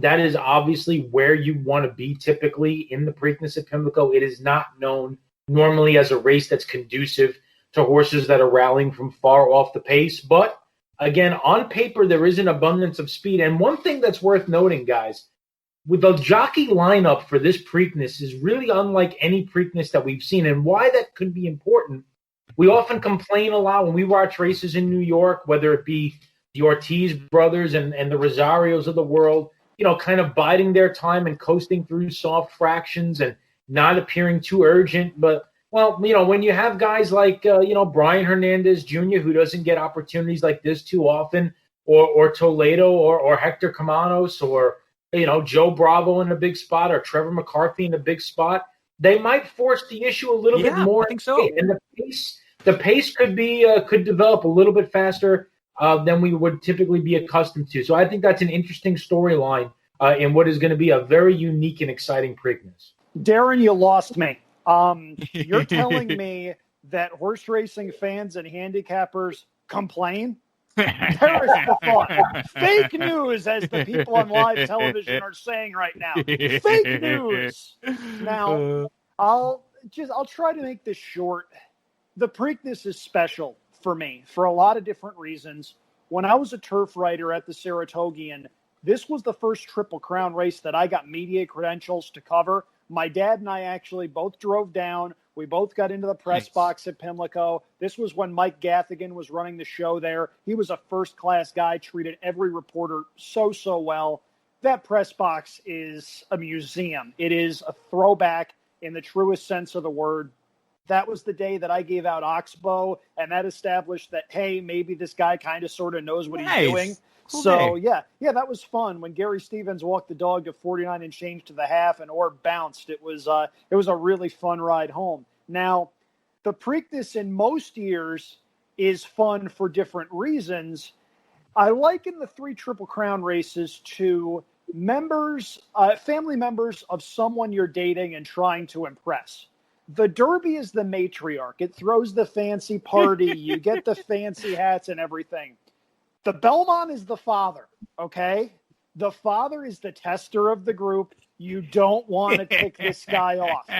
The Preakness is the crazy uncle. This is the race where you go out to a bar until 3 a.m, you wind up in at least one fist fight. Maybe there's a trip in the back of a police car, and at the end of it, you're going, you're all right. That's the Preakness most years. This year, not so much. As Darin said, really good card, really good race coming up with the Preakness. True, there's no 'tis the law. I still think it's a pretty cool betting race. You get Authentic, who, if he wins the Preakness, is in line to potentially steal champion 3-year-old honors, maybe even horse of the year if he wins the Classic. Art Collector going for Tom Drury, who, for Drury, this is his horse of a lifetime with Art Collector and the story that he has had. Swiss Skydiver going up against the boys. A couple of other good horses going postward. This is going to be a lot of fun, not just for the Preakness, obviously, for the other races on the card as well. But I'm really looking forward to diving into this race. I'm looking forward to betting this race for sure come post time. Okay, let's get right to it. We'll start with Accession on the inside. And Darin, last time we saw Accession was back in March. He ran a really huge race. He was second to Nadal, and Nadal came back out of that race and was very impressive in winning. And he looked like he was, if not the number 1 3-year-old at that time, on the very short list of top 2 or 3. And we haven't seen this horse since March. And the one thing too to always take a look at is his numbers and figures were pretty low, and he really jumped up in a race that was in the slop. But he ran big. He came from off the pace. He was, saving ground inside. And there was a moment where he looked like he was going to go by Nadal, and then Nadal kind of kicked in and was actually sort of re-breaking again, which he always did. As a horse to come from the back, long shot in a race where there's a lot of speed, can you see this horse hitting the board? Or, I mean, for me, the not racing since March, where a lot of these other horses have developed and grown up a little bit more, that's why I have a tough time using him in here. So for me, in races like this, I go in with the notion that under certain circumstances, just about anybody could be third or fourth. Mm-hmm. In the right scenario, if a speed duel develops like we saw, it wasn't necessarily a speed duel in the Rebel, but it was very fast fractions over a sloppy sealed surface that he was able to take advantage of at 82-1, and he was the horse that rallied into those fractions to finish a very surprising second. Under the right circumstance, can he rally and be, third beaten 5 lengths or fourth beaten 6 lengths? Sure. Mm-hmm. There are questions. Obviously the 6-month layoff. This is not typically a move that Asmussen shines with. The workouts, though, are pretty promising. I like the 5 furlong breezes, a nice bullet, 2 works back, followed by a good blowout. So he seems to be coming into this in good form. Is he a win contender? I don't believe so. Will I be using him on the bottom of deep exotics at a huge price? Their crazy horses could be third or fourth. Yeah. So maybe a deep exotics use for me, but that would be on the, probably the back end of my tickets. I would like Accession a lot more in the event of a wet track. Mm-hmm. If you look at his record, 3 starts over a wet track, he's never been worse than third, and that race he ran running second to Nadal in the Rebel was excellent.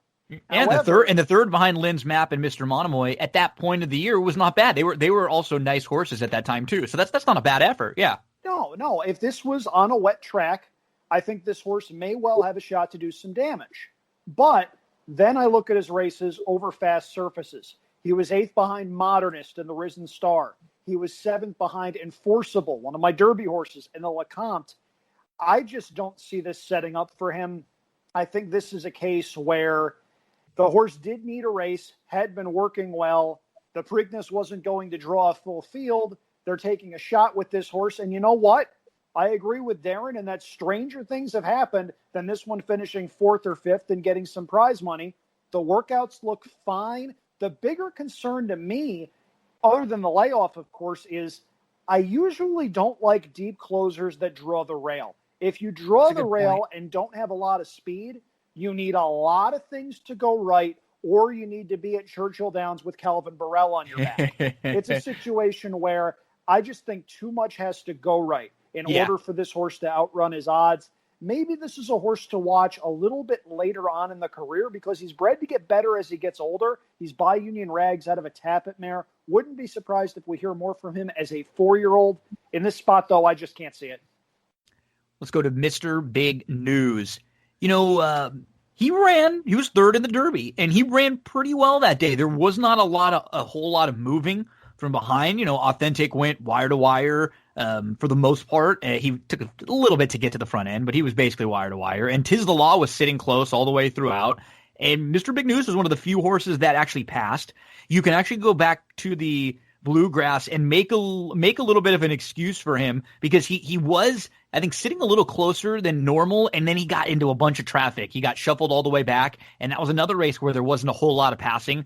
Swiss Skydiver was on the lead, and Art Collector was sitting very close. So he's one to me that I can absolutely see having a big shot in here if just like the way you put it, Darin, when we've been talking about the race is a great way to put it. And that's the way we have to do as handicappers. Can we envision it? How often or how is this horse going to win? How does he win? There are plenty of ways a horse like this could win. He feels like in the group of closers, one of the better ones, Mr. Big News. And if this race materializes how it really looks on paper, there could be 4 horses really close to the lead. He has a big shot to come and close and pick up some pieces, and I think he could win this race. So, yeah, here's an interesting thing. If you now take a look at Accession and Mr. Big News, who line up right alongside each other. They're actually very, very similar horses. Yeah. With the big contrast being that Accession has not raced in 6 months. You're right. Yeah. If you look at Mr. Big, number one, Accession actually beat Mr. Big News by over 13 lengths when Accession broke his maiden in November at Churchill Downs. Now, that being said, both these horses started to get a little bit better.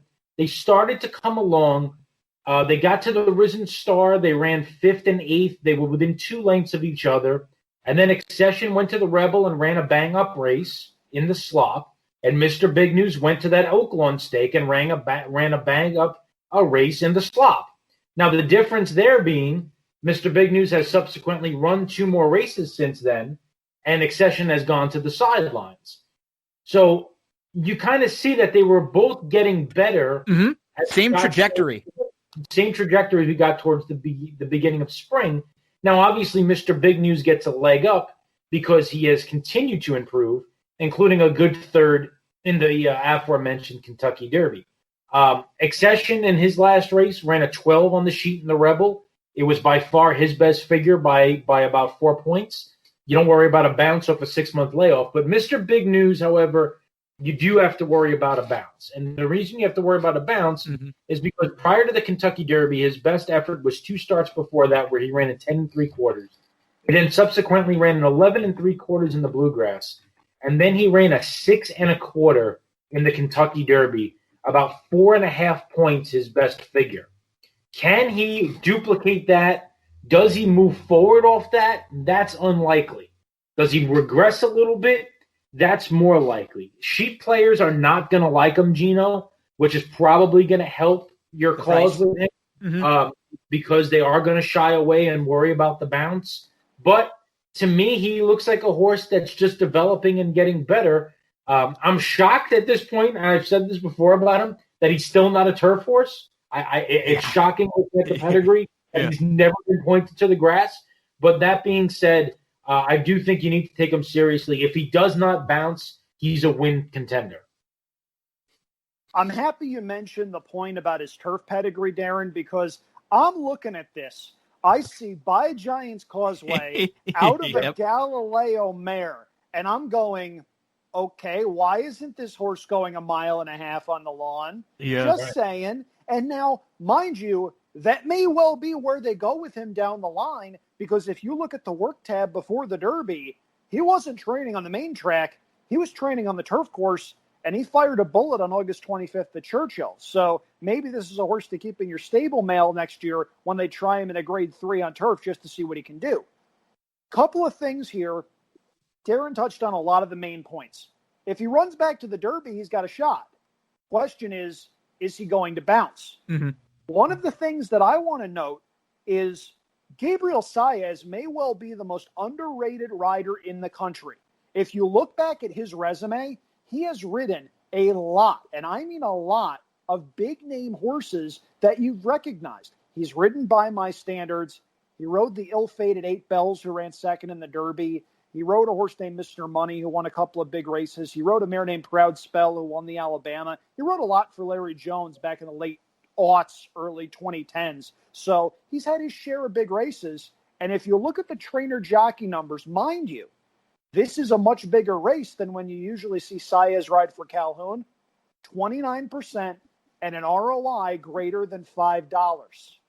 That can't be ignored, I don't think. Now, do I think Mr. Big News can win? I don't think so. I think that's a little bit beyond his scope. But do I think he can run third? Absolutely. By the way, to add on Andrew's point about stable mail and looking at him going forward, in 1989, there was a horse that beat Sunday Silence in the Swap Stakes. He went on to win the Molson Million at Woodbine and was on a trajectory to go to the Breeders' Cup Classic until he got trounced by Easy Goer in the Jockey Club Gold Cup.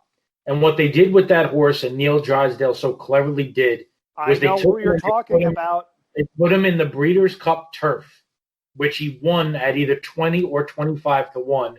And the name of that horse was Prized. Jeff Siegel owned that horse. Yeah. Well, that would have been Clover Racing Stables, I believe. It was Clover Racing in partnership with Meadowbrook Farm. Yeah. Nice. So on top of that, don't be surprised at all if this horse were to run a decent second or third in this race. If his next start is not in the Breeders' Cup Turf, if he could find a way into that race based on points, I don't know if he can, but don't be surprised at all if they think about that. Mr. Big News. Let's move on to Art Collector. And this is a really, really talented 3-year-old DZ. He missed the Derby. He would have been the second choice in the Derby. And you have to think that win or lose, he would have had some sort of an impact on the pace at least. You feel like he would have been probably right in that top group where Tiz the Law was. Like New York Traffic was right behind, sort of pressing. You feel like Art Collector probably would have been right there, even maybe closer than Tiz the Law. So not saying he was going to win the race, but you feel like he would have had at least some say in the early pace. He would have been involved at some point, and that's kind of why I'm against Authentic in here. And we'll get to Authentic, when we get to him. But I look at a horse like Art Collector, and I feel like they're probably looking and going, we could have been very live in that Derby. And I think they're going to get aggressive here and just not let Authentic get away. I think he's a real key to the race, because I could see 1,000 Words being the other Baffert trying to sit off a little bit and letting Authentic go. I could see Swiss Skydiver, who I hope sits off a little bit and lets the two go. And I think the real key to this race could be Art Collector trying to go after Authentic early. This is a talented animal, man. He's crossed the wire first now 5 times in a row. And even when he was disqualified, it wasn't like he was disqualified for it. He crushed the field. It was a purse money disqualification, one of those Joe Sharp ones. So he's changed barns and he's been awesome. He showed that he can sit, which is nice in the bluegrass when he was able to sit behind Swiss Skydiver and go by her. There's just a lot to like about this horse. He's going to be logical, short, not short price, but he's the second choice in this race, and I think deservedly so. What do you think about Art Collector? Well, I'll start by saying this. There have not been many horses in my life betting on racing that I liked more than I like this horse going into the Bluegrass Stakes. Me too. Yeah. He would, and I might, I'm not just saying that after the fact because I put my ticket before the race on Twitter, but I actually singled this horse to hit the pick 5 or pick 4. I forget what it was that day, because I thought this horse was an absolute stone cold cinch. Now, look, I love this horse from a talent perspective. His sheet figures are all right there. He's got 3 races where he's run 6 3/4, and then his bluegrass he ran a 5.5. The thing about the pace scenario that's interesting to me, Gino, is that the 2 races that he found himself on the lead, I think it was simply because he was just much the best horse. Mm-hmm. They were just not going to get cute in those races. Yeah, not going to get cute. We got the best horse. One of them was the first time stretching out around 2 turns on dirt. And then the Ellis Park Derby, he was just leaps and bounds the best. I think the bluegrass is more indicative of what you're going to see from him in this race. Now, I'm going to be honest. I hate the draw. And I hate the draw because Swiss Skydiver, who's got speed, is right to his outside. 1,000 Words, we've seen it before with Baffert horses in big races where they put and I'm not saying that 1,000 Words isn't a win contender, but we've seen horses from Baffert in spots like this before that are used as a pick. Belmont Stakes Justified, where restoring hope, right? Yeah, where horses are sent out there and their main goal is to, really make things difficult on another main rival. And 1,000 Words is absolutely in a spot to do that, where if Swiss Skydiver goes and Art Collector is in behind Swiss Skydiver early, 1,000 Words can absolutely keep Art Collector buried on the rail in a not too envious spot, if that's what they're planning on doing here. That concerns me. I think he is probably the second most talented horse in the race. I think given the right trip, he is a logical win contender, but the post and the potential for getting in some trouble with this particular setup does scare me just a bit. I love Art Collector in the Bluegrass. I love him here. Gino, we agree on the sense of, okay, he has speed. What I love about this horse is he absolutely does not need the lead. Yeah. And he's proven he doesn't necessarily have to sit close. If they're playing strategy, I think there's a chance Drury talks to Hernandez and goes, okay, Swiss Skydiver's going to go. And I'll talk a little bit more about what I think she's going to do later. 1,000 Words might not go with Authentic, but he's got plenty of speed. He'll bounce out of there.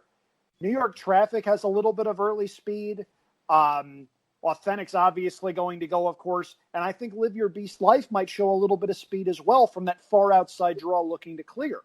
I wouldn't be at all surprised if Art Collector is sitting several lengths off the pace early, and the faster they go early on in that scenario, the better his chances figure to be. I love his pedigree for this distance. He's by Bernardini out of a distorted humor mare. He's never been better than he is right now. He had a little bit of an issue that caused him to miss the Derby, but it looks like that only caused him to miss, one, maybe two works? The recent workouts at Churchill, got to tell you, they look really, really good. He's 5-2 on the morning line. I think he might drift up off of that price a little bit. I think we might get 3-1, 7-2, given a couple of other things going on in the race that we'll talk about in just a little bit. Art Collector's my top selection here for a variety of different reasons. I think Brian Hernandez is going to have a lot of options depending on how they break with that long run into the first turn. And I just think he's the now horse coming into a race where he's had a little bit of a rest from the last time we've seen him in August. Maybe he wasn't fully cranked for the Ellis Park Derby, too. That was not the goal. They put him on the lead. He sort of galloped out that day, beat a couple of other horses that also showed up in the Derby. Maybe they were saving a little bit for the race that didn't wind up happening. Well, now's the time to come to center stage if you're good enough. And I think Art Collector is good enough. He's my top selection, and I'm hoping we get a little bit of a price. And what's nice is he missed the Derby. It wasn't a big issue. He didn't miss training really at all. No. You can tell. Just look at his work pattern. He didn't miss. There's not missing works or anything. He just a day or two where he just wasn't in the shape where they want to put a horse like that into the Derby. So right. Now, really quick, before we move on, the thing that keeps going through my head is something a mutual former coworker of ours, Kurt Hoover, always says, and that is every year, one or two horses miss a big race during their 3-year-old year. Sometimes it's the Kentucky Derby. Sometimes it's the entire Triple Crown. Oftentimes it's the best thing that can happen for the sake of their development. And I think we're going to see that on Saturday. Maybe like an Arrogate, that we've seen entirely possible. That's happened with Bayern, Tonalist. Those were some horses too that would have been in the Derby. There, I was big fans of both of them, and they shared ended up belief. having nice, good, shared. They were all in the same crop, all three of them, which was great. Yeah. So what I'm going to do in this race, and when I'm just kind of talking strategy as we get through all of these horses, is I'm going to play against Authentic, I think, and a lot of the reason is because of these two horses that are right next to each other with Art Collector and with Swiss Skydiver, and probably one other that I'll use in some exotics, maybe one or two more. We'll see how the way my pick 4s and pick 5s set up leading up to the Preakness, but I love what you both mentioned about Art Collector, and I think that's the case with Swiss Skydiver too, is that they've both proven that they can win on the lead. but they can sit. And I think that's why I'm going to lean towards these two over Authentic, who I still don't think, if he's not on the lead, he can win. I think what he did in the Derby, Authentic, was really, really impressive. I will not take it away. He was the best horse that day. He ran better than I thought he had in him. I'm going to make him prove it to me again, and especially in a race where it feels like he's going to have more heat up front than he had in the Derby. And this is one of them. And so, what I just find fascinating is Art Collector, Swiss Skydiver, 1,000 Words, Authentic. Those four. And maybe New York Traffic, who broke well in the Derby and was not far off Authentic. Maybe even those 5.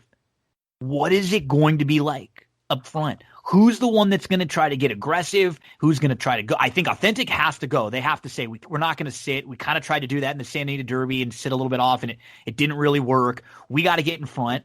Does Swiss Skydiver or Art Collector and their connection say, let's get in front of him and make him try to pass us? Or do one of them say, hey, let's just sit right off of him and maybe somebody else goes and we'll let them do the dirty work and sit?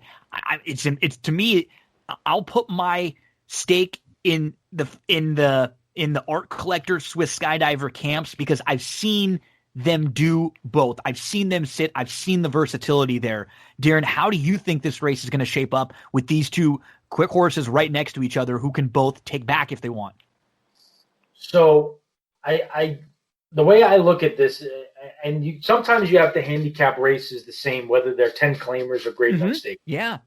And from a pace scenario, I think it's important to do that. When you look at the pace scenario here, what you have is 5 horses that are all looking to get into a similar spot. And when you have 5 horses that are all looking to get into a similar spot, someone's going to get screwed. And by screwed, I mean they're not going to get the trip that they want. Mm-hmm. I'm not a smart enough person to tell you right now who that's going to be. It could be Art Collector if Hernandez is not aggressive enough and he ends up getting bottled down inside from Swiss Skydiver and 1,000 Words. It could be Authentic if he does not break well. He did not break well in the Derby, and I believe that Manny Franco made a huge mistake in holding Tiz the Law and waiting for Authentic to go by him before he gave Tiz the Law his rein again, because Tiz the Law, what he should have done, he should have gone to the lead and then allowed Authentic to go past him and sit a clear second, rather than grab in, let the other horses stay to his inside, and kind of get himself in a spot that he didn't really want to be. Going to stretch it out a little bit more, force him to work a little bit harder too to get to by you. Yeah, and, I don't think Florent Giroux is going to do that, because there's no way Baffert is going to allow that to happen. Yeah, and even what the scenario you're mentioning, if Swiss Skydiver is a step slow with quickish horses on either side, she could get in trouble. With Art Collector and 1,000 Words, at least both going to be forwardly placed. So you're right. There's so many that could get into some trouble, and they're not going to all be sitting great 1, 2, 3, 4, 5. Just like you said, it just doesn't work that way. And listen, if I'm Brian Hernandez Jr., I send out of the gate, I clear Swiss Skydiver, I clear 1,000 Words, I look over to my right, and if Authentic is coming at me 1,000 miles an hour, no problem. I let him go, and I just guide myself to the outside and sit right off his flank second. I think that's what Brian Hernandez should do. I don't know if he will. There's a lot of what ifs here, because you have a couple of horses with speed that are not the fastest, first couple of steps out of the gate. If you ask me which scenario do I think is most likely to happen, I think it's that. I think Hernandez sends hard, lets Authentic go, and tries to get the catbird trip in the 2 spot and tries to beat Swiss Skydiver and 1,000 Words to that spot.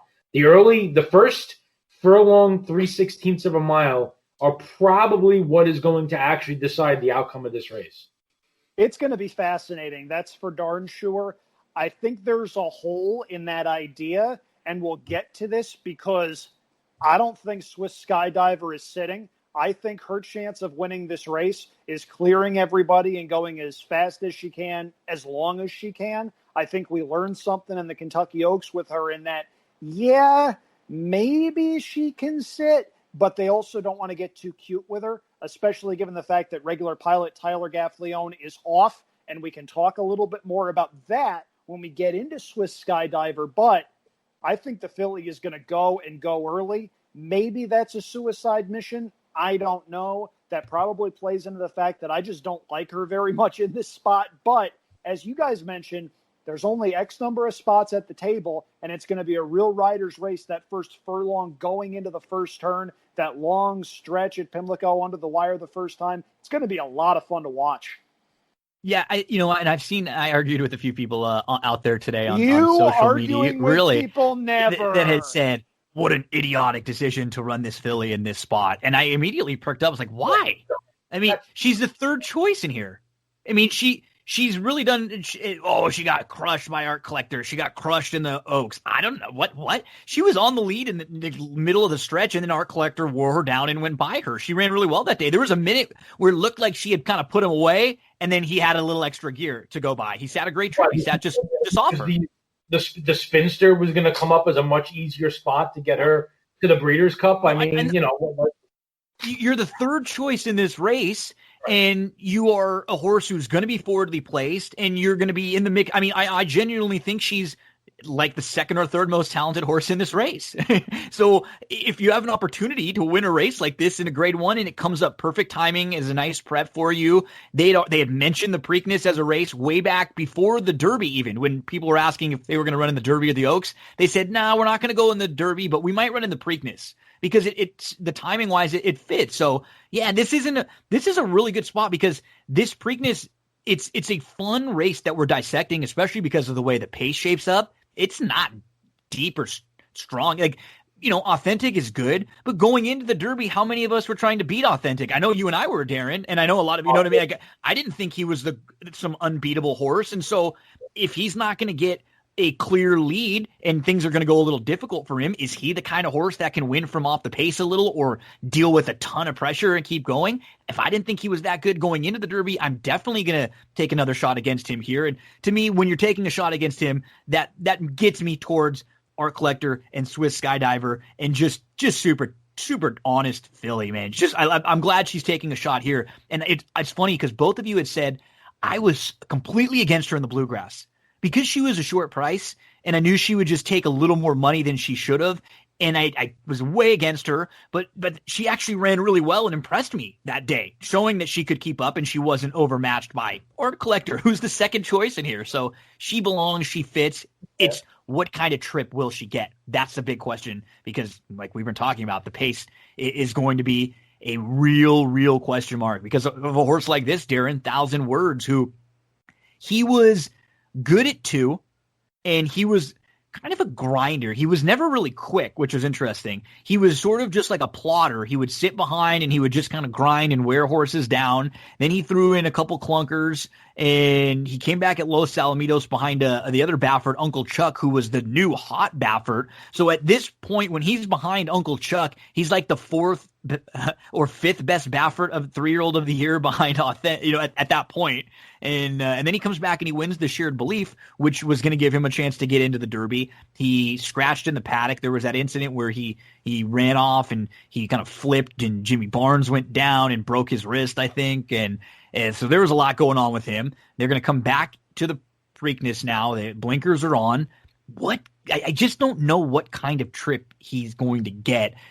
You said, is he just playing blocker in here? Is he just in here to kind of, I don't know, because his best case scenario you would feel like would be on the lead or really close to it. They're not going to go head to head with Authentic. So I guess he's probably just tracking right behind.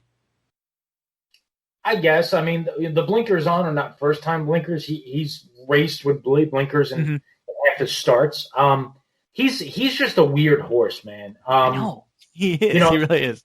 When he debuted last year at Santa Anita, he ran a monster race first time out. Looked like $1 million.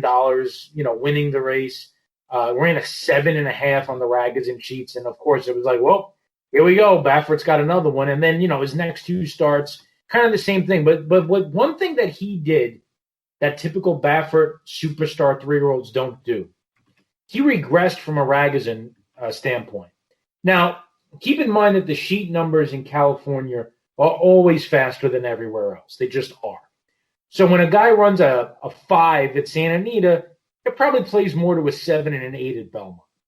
Now, that being said, this horse ran a 7.5 first time out, but then he regressed to an 11 and a 10 despite back-to-back wins in Stakes Company.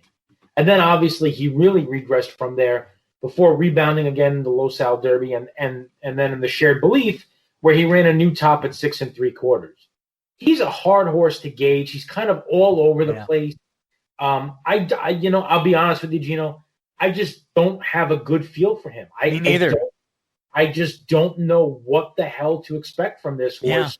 And the fact that it's a Baffert horse is a part of that because, Baffert is not going to allow this horse to screw things up for Authentic. And, putting the blinkers on, is this horse going 1,000 miles an hour and Authentic's going to sit second off him? I don't know. I mean, but from what we've seen, Authentic is kind of like a war emblem. He wants to be on the lead. Mm-hmm. So I really don't know what the hell to do with this horse. And because of that, I'm probably going to throw him out.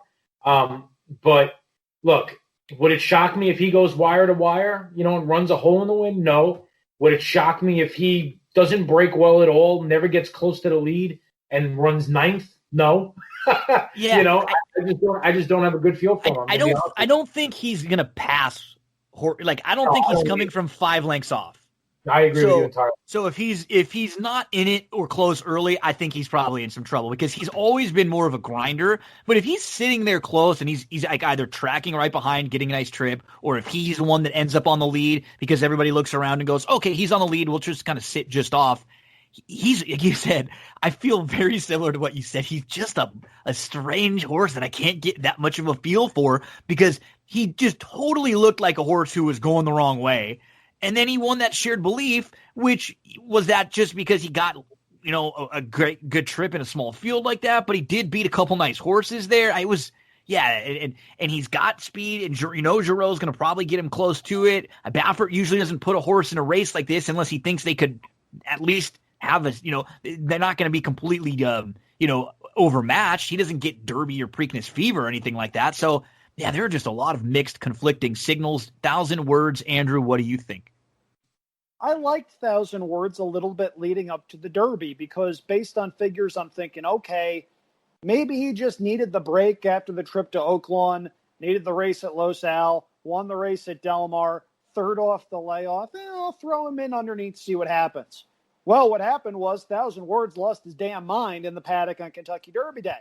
That's not an unusual thing. Horses tend to do that on Derby Day. It's just usually there's 150,000 people contributing to make that happen. Here's what I don't like. So when he came back in the Los Al Derby, they took the blinkers off of him. And it seemed like that woke him up a little bit because he runs a career-high buyer at Los Al, and then he runs a career-high buyer by 12 points at Del Mar. And immediately Baffert had to be thinking, I found something here. Well, the blinkers come on here.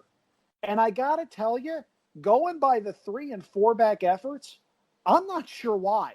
Because it certainly seems like this horse does his best running without the use of blinkers. So from a win perspective, I don't think he's tremendously well met in here. Another thing I look at is heading into the Derby, he had a string of excellent works at Del Mar. Maybe not quite as good as Authentic, but not far off. His 2 works at Churchill Downs, 26th to 38, 16th to 57. Those aren't traditional Baffert works. 1,000 words to me is a bet against here, and I think his role is primarily going to be, as Darin mentioned, the fullback for the tailback that is Authentic. Yeah, he's a real wild card X factor as far as just what does he do in here. We move to Jesus' team, and you know what? For me, I don't think he can win this race, but I do like his running style that he can sit a few lengths off the pace. He doesn't mind passing horses.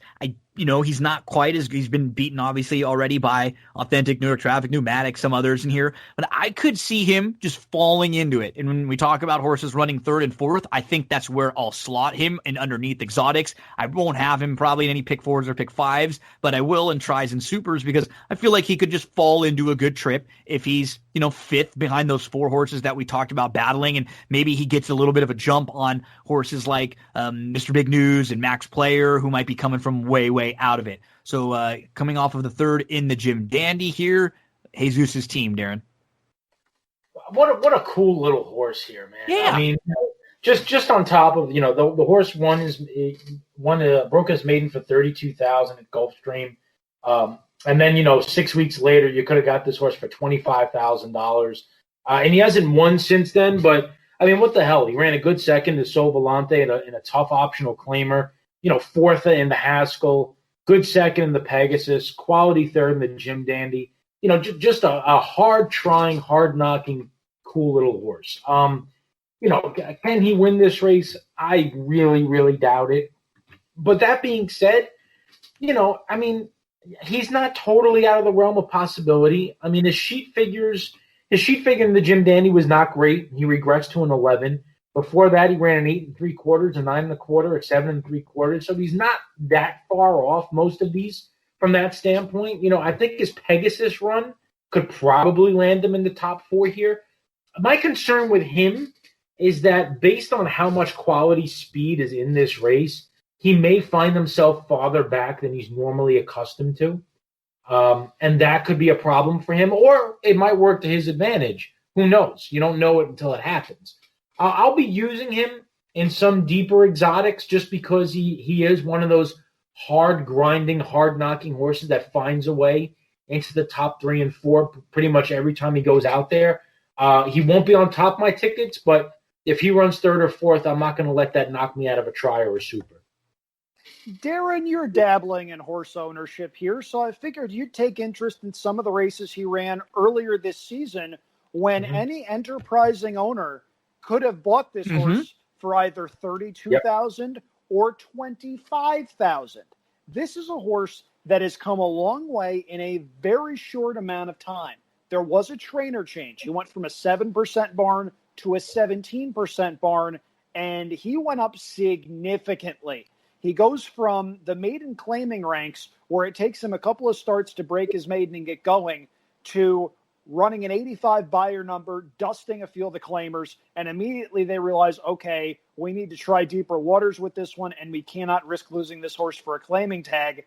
Ran in some tough spots. He was 4th in the Haskell behind Authentic and New York Traffic, was 2nd behind Pneumatic in the Pegasus, then ran 3rd in the Jim Dandy.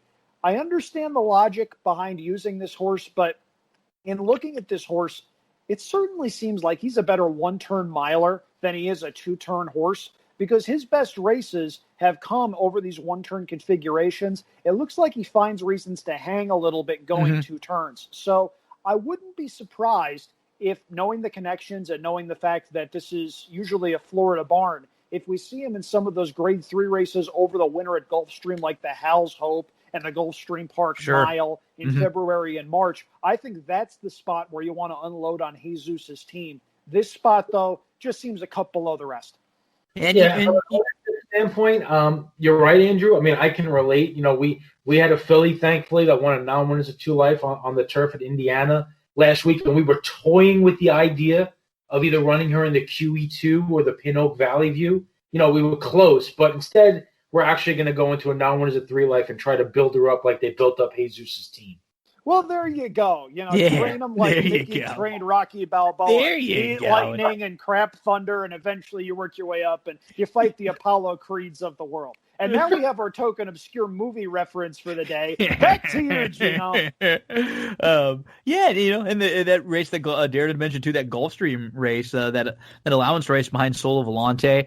That was a strong race. That was a race that he kind of used for his prep for the Belmont. Sol Volante, Chivalry, Ete Indian with Verve were in there. That's like a stakes race, that allowance. He's honest. He's honest for sure. And another horse who's been pretty honest, he didn't run as well in the Derby as New York Traffic, who we'll get to next now. Caramanos is going to be jumping aboard for Safi Joseph. And he broke outward, and that was a talking point with Paco about Paco in the Derby. He broke sort of, I don't know if he broke into Honor AP a little bit, but he definitely came over a little, and Honor AP was at the back and came running late. And New York Traffic was actually really close to it. He was sort of held early. When I was just watching it earlier, he could have been right on the lead, but they didn't want to be on the lead. They wanted to try to sit second, and so he ends up kind of strangling him a little bit. And Darin, you kind of mentioned it. That's sort of like Tis the Law was in that grouping a little bit, and they kind of bumped each other back. They both took a hold instead of going, and that was what ended up making it a little bit easier for Authentic, I think, instead of stringing him out a little bit. So he's a horse who has plenty of speed. He could be right in that early mix too, with all the 4 or 5 that we're talking about. And he just has never felt he's run some big races too. He just has always been second. He's always come up second or third. I don't know if he's going to be able to turn the tables today on Authentic, on a couple others, in a race where it feels like there are going to be 3 or 4 other horses all looking to get in the same spot that he wants to get into. Yeah, so when I actually go to bet this race on Saturday, a lot of it is going to come down to the tote board and what I deem is value. Now, this horse is unlike Thousand Words for me, is very cut and dry. It's either one of two things. Going into the Kentucky Derby, he came off of a race in the Haskell where he ran a 4 on the Ragas and Cheats, which was 4 points, the best figure he'd run. He also ran a 101 Beyer speed figure. He bounced in the Derby. I mean, it's just what happened. He bounced in the Derby. And now the question is, do you take a shot that he cycles back forward off the bounce, or does he regress further backwards and his better day to come is at some point in the future? That's what basically you need to decide with this horse, because either going to move back forward to his typical races, and that makes him a contender, or he's still, heading the wrong way off the bounce. Now, look, there's no easy way to decipher that, but it's a coin flip, and you have to decide. Price, like you said, price is a big thing. If this horse is a short price, you're not, but he's not going to be a short price, so you have to build in your head, where is the line where I say, okay, yep, that's good enough for me. He shouldn't be 15 to 1, he shouldn't be 18 to 1 or whatever it is, If he's 8 to 1, you feel one way about him. If he's 17 to 1, you feel a different way about him. And we'll have to see what it is at post time. I mean, and pretty much that's how I feel about him. He's good enough from a speed figure standpoint to be a contender in the race. And his odds will dictate what I do with him. It's a coin flip, which side of the coin he falls on. And once again, I'm not smart enough. My gut tells me he runs better than the Derby, but, I can't be sure of that. And the price will dictate what I do. There are certain tracks that hit me as parallel universes. Monmouth Park is one of them. Yeah. With me, what happens at Monmouth stays at Monmouth until proven otherwise. New York Traffic ran a tremendous race in the Haskell. He ran Authentic to a nose. He beat a decent horse in Dr. Post by 4.5 lengths. He was a wise guy horse in the Kentucky Derby, and for good reason. Maybe he bounced in the Derby, or maybe he just really, really likes Monmouth Park and regressed to his normal form in the Kentucky Derby. For me, this is a horse that's winless in the last 5 starts, has hit me as a little bit of a hanger in every race except the Haskell. He has had every single possible shot to win. You look at the Risen Star, he was 3rd beaten a length and a quarter. You look at the Louisiana Derby, had every shot to run down Wells Bayou, couldn't do it. You look at the Matt Winn, hits the lead at the top of the stretch, can't run with Maxfield, who unfortunately never ran again after that. He would have had a big impact in the division later on in the year. Really a what-if with regard to that one. Yes, he ran big in the Haskell. I am willing to believe that he bounced in the Derby. If you get a little bit of a price on him, I can't talk you off of him.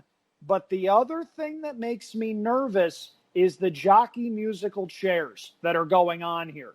I wouldn't be at all surprised if the decision was made to fire Paco Lopez after the ride in the Kentucky Derby, and I would understand why that decision was made. You're telling me the best rider they could get under the circumstances, and no disrespect to this guy, you're telling me there wasn't a better option than Horacio Caramanos? That smells to me a little bit, and for me, New York Traffic is a play against. We get to Max Player. Max Player is, on paper, one of the logical closers who you feel like should be able to be passing some tired horses late. Looks like many in here want to be forwardly placed. He hopped at the start. He was taken back to the rear. He drew the rail in the Derby. And so he was about 12 lengths off, 12 out of 15. He was able to make his way to the outside, but when he did, he didn't really have great options. He was looking for room about 4 or 5 wide, and it could have been like, I'll go 8 wide, and he was sort of trying to go back to the inside. There wasn't much there. He wasn't going to win the race. He probably could have been a little bit closer. He ended up finishing 5th, beating 7 lengths. I think it was a better than looks race on paper.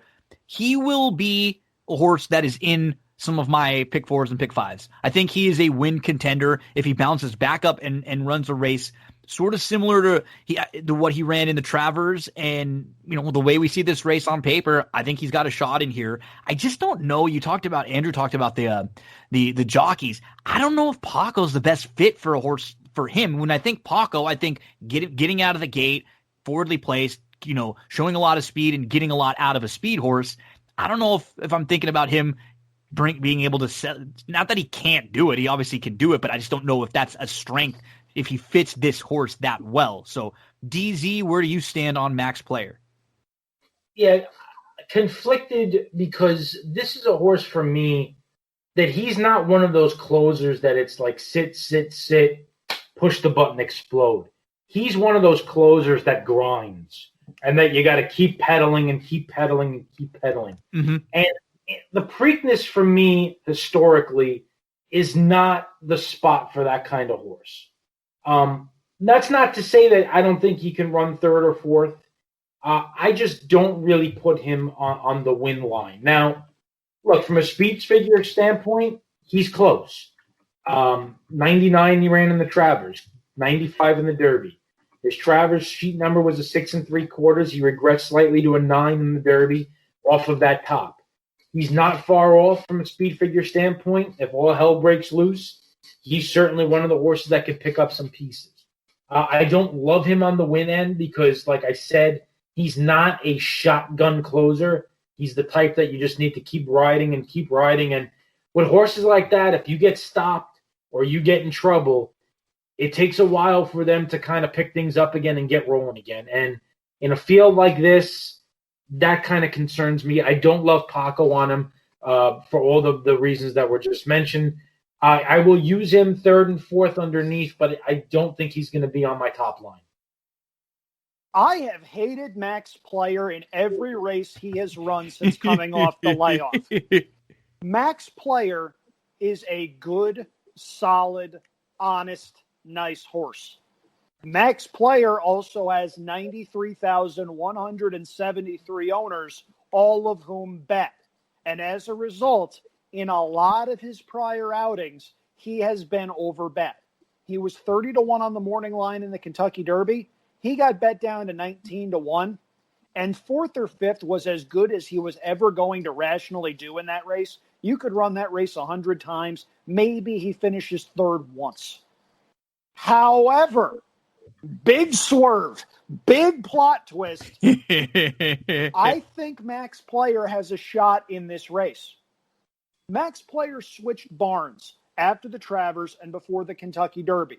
We don't really know why. It's a puzzling thing that they did. Linda Rice is obviously an excellent trainer with numbers that back it up. They opted to ship him to Steve Asmussen. The Derby was his first start for Asmussen. Yes, he regressed a little bit.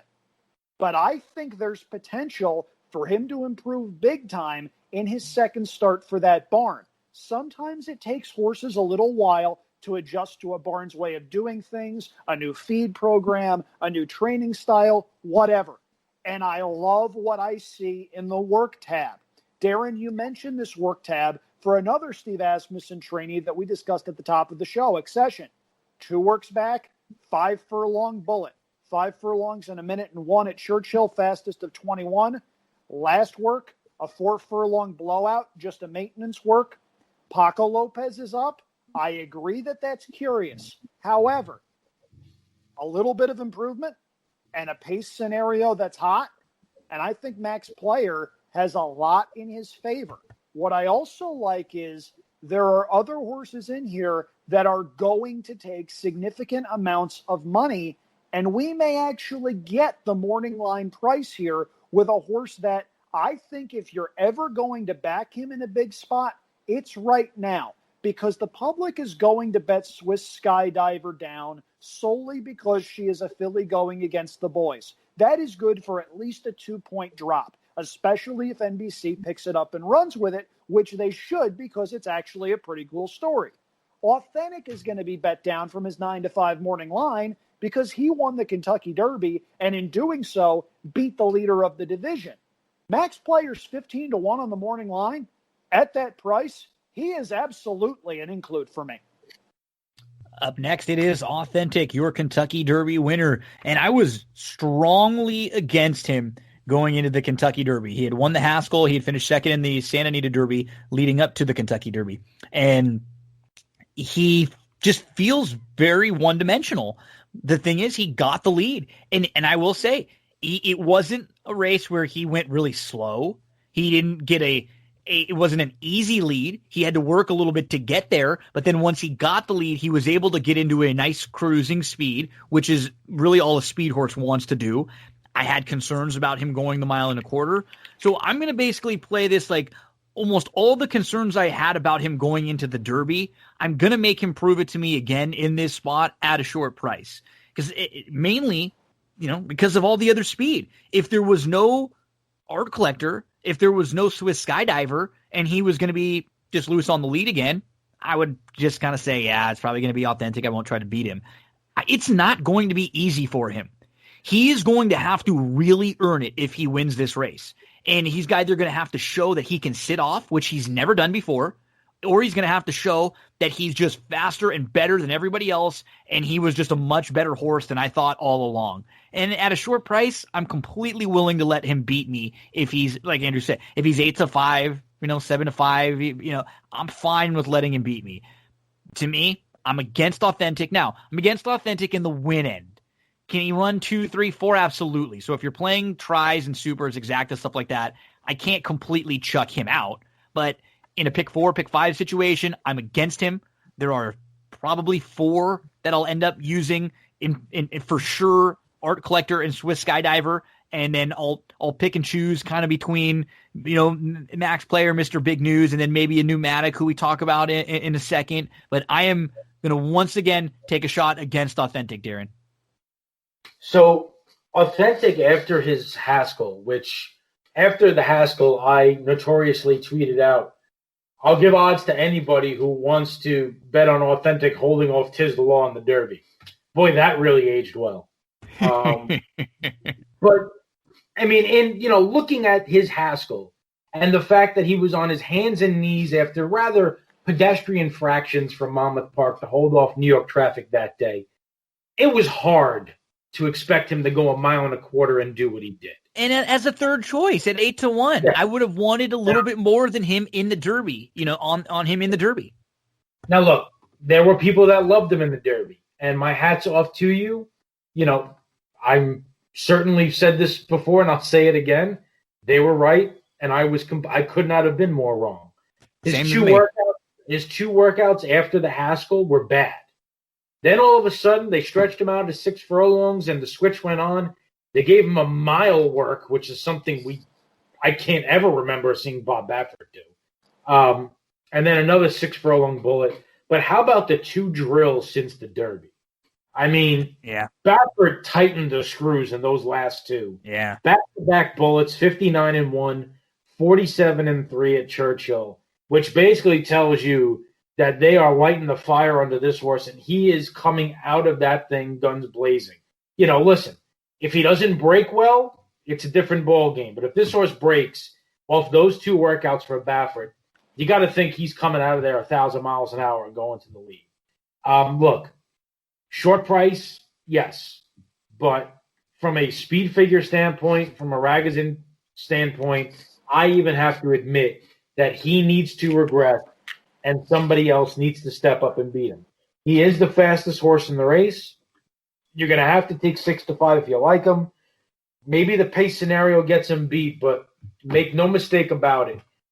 In a situation where he doesn't go 45 and change with a horse breathing down his neck and things are going hot and heavy, he will be tough to beat. And I don't want to, make light of that. He's going to be difficult to beat. I'm going to try to, but I have to respect him at this point because he is a damn good horse.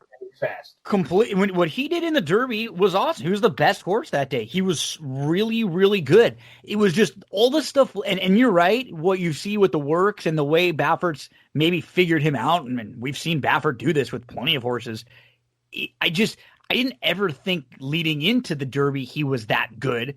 And he was great that day. So I'm going to make him prove it to me again at a short price. And if he does, I'll say, okay, he's a lot better than I thought. And Baffert has figured this horse out. And I see him having to work a little too hard. And I think he's going to battle. He's not going to just lay down. He's going to try. And Tiz the Law loomed up and looked like he was going right by. He really did. You watch the Derby again. He had Tiz the Law's looming up, and it feels like, and it's probably a lot of us in our heads, we're all expecting Authentic to stop, in the Derby at that point. And it feels like he's, going to go by, and he dug in. So this is 100% more of a gamble to me. Does he fit the price that he will be in here? And not at all about a respect for this horse, who had a lot of Kentucky Derby winning owners very happy about Authentic's win. So Andrew, the Kentucky Derby winner, he's 5 for 6. His lone defeat was when he finished second in a race where he wasn't able to get the lead. He was away from the gate a little slowly, and he had to get hooked wide or all the way around. Are you single Authentic? Are you against Authentic? Or are you using, but going to be using with some others? First of all, I have a question for all of you, because I think we were all in the same boat after the Derby. How did you guys take your crow? I took mine medium well. Yeah, I took mine a la mode. I had a side salad and a baked potato with bacon, butter, and cheese for my toppings. Now, Gino, you don't win friends with salad, as The Simpsons has told us. So Authentic was such a play against for me that on the Champagne and JD podcast, when JD picked him fourth, both Joe Nebels and I simultaneously shook our heads and booed while he was giving his analysis. That is how heavy we were against Authentic in the Kentucky Derby. Now, we told you how that race ended. We didn't tell you how it started. Authentic did not break well. Authentic broke a half step slow. Johnny Velasquez, a Hall of Fame rider, did not panic. And that's what you want in that kind of situation, because he knew this horse has one way of going. We're going to need to go fast, but I'm going to give him every possible chance. So he boots Authentic to the front end. Around the turn, I'm thinking Tiz the Law is going to gobble him up. Yep. Except there's one problem. Authentic forgets to stop. Mm-hmm. Can he do that again? I don't know. With the three options that you presented to me, I will say using but ... And in my case, the but is that I simply think Art Collector has more potential ways to win if the race goes haywire for Authentic. And I also believe Art Collector is going to be an overlay based on the price he enters the gate at. So I wouldn't be surprised if Authentic won. I picked him second in here, but at his price, with the things that he needs to go right, in a situation where several other horses want to be on or near the lead and pressing him, I just can't pick him on top at his likely price. I respect him. I wouldn't be surprised if he won. If he does, maybe I cash a ticket. But as far as who I prefer, I'll go with Art Collector. We get to Pneumatic now. I liked Pneumatic a lot going into the Belmont. I thought it was a good spot for an up-and-coming horse. He felt like a new horse to take a shot against Tiz the Law. I really liked what he did in the Matt win. He was kind of down inside and battling, and Maxfield was good that day. And, watching the Belmont back, it wasn't bad. He was just really wide all the way around. He actually broke on top. And then he was outrun a little bit in the second quarter. He ends up sitting fourth or fifth, and he's just kind of 3-4 wide all the way around. He plods along. He comes back in the Pegasus. It's a field that he's much better than, and he did what he was supposed to do. He had a good start. He was 3 deep going into the turn. He was up to the lead a couple lengths off, and he moved easily. He was shut down nicely. He is an interesting horse in this spot, Darin. I'm not sure what trip, especially from out here.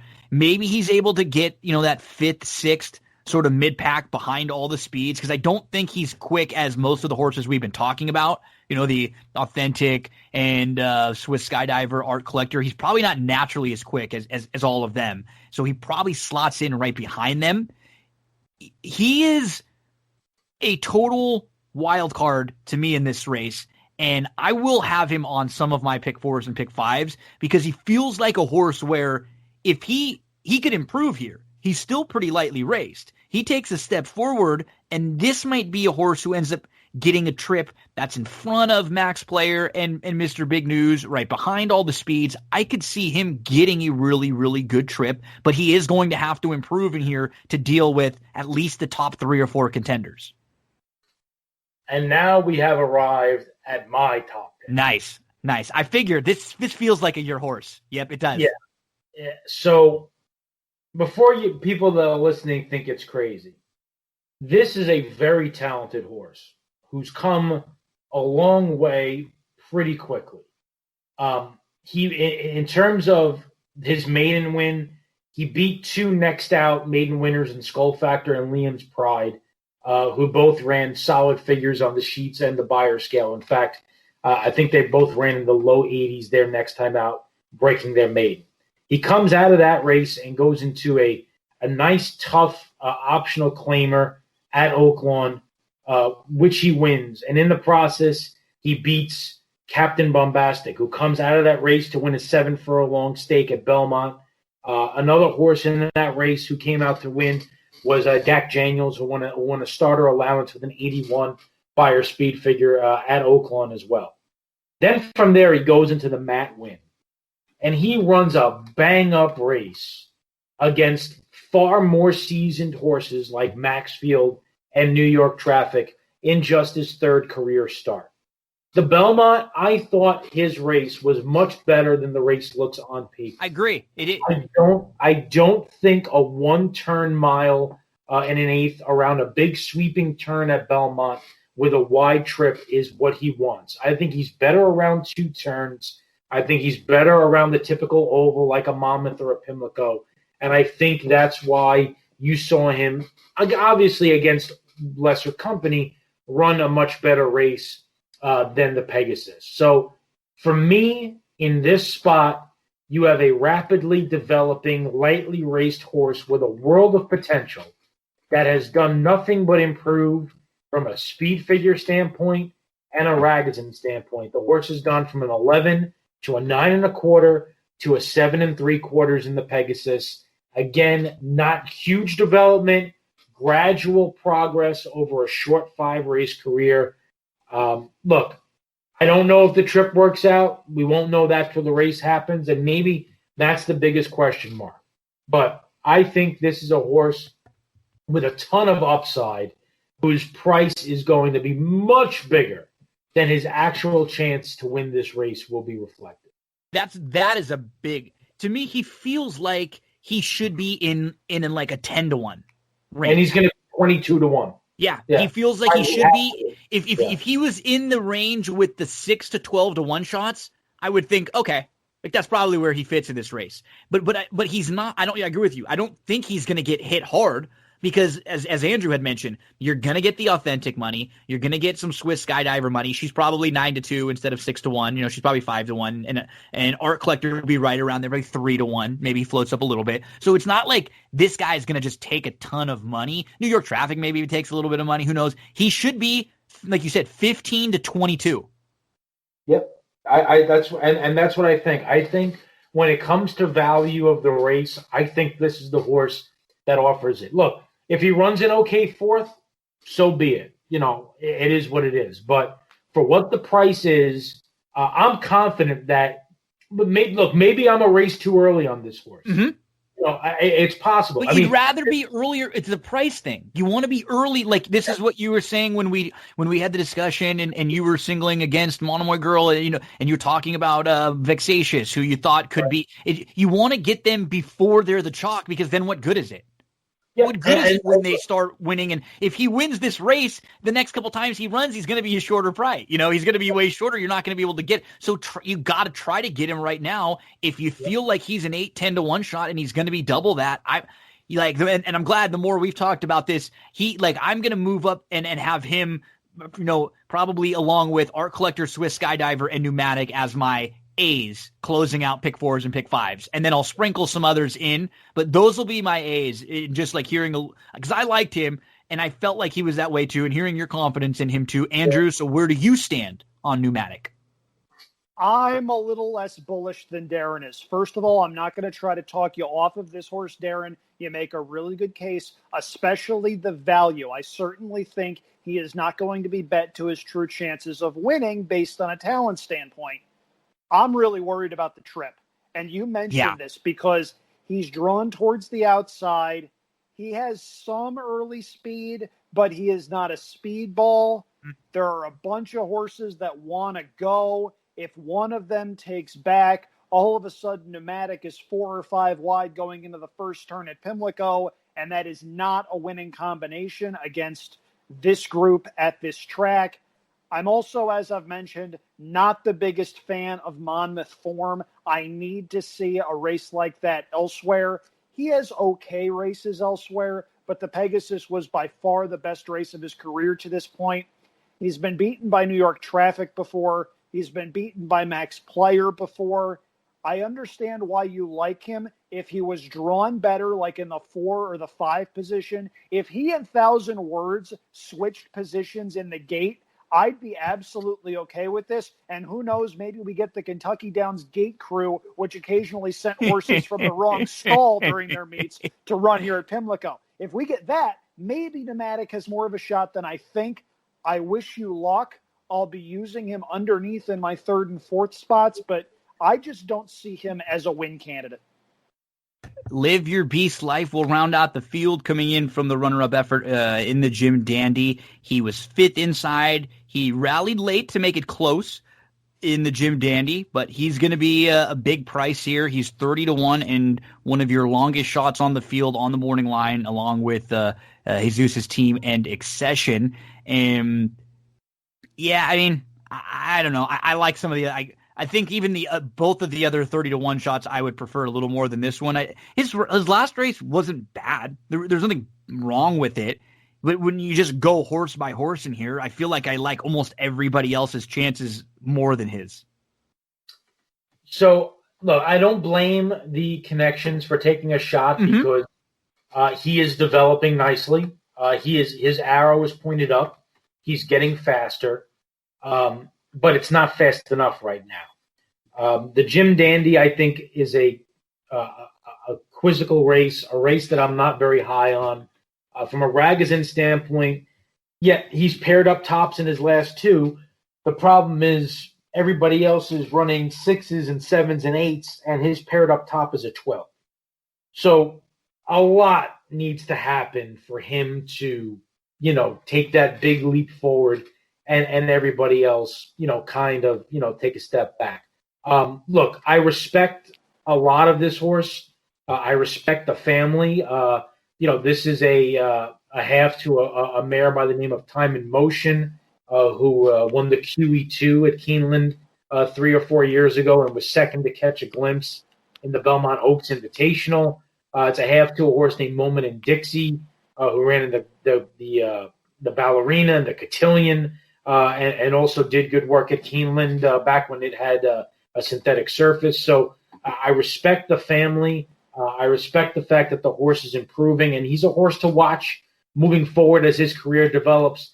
I just don't think anything about this spot is going to be right for him from a trip standpoint, a post standpoint, and he's just not quite there yet.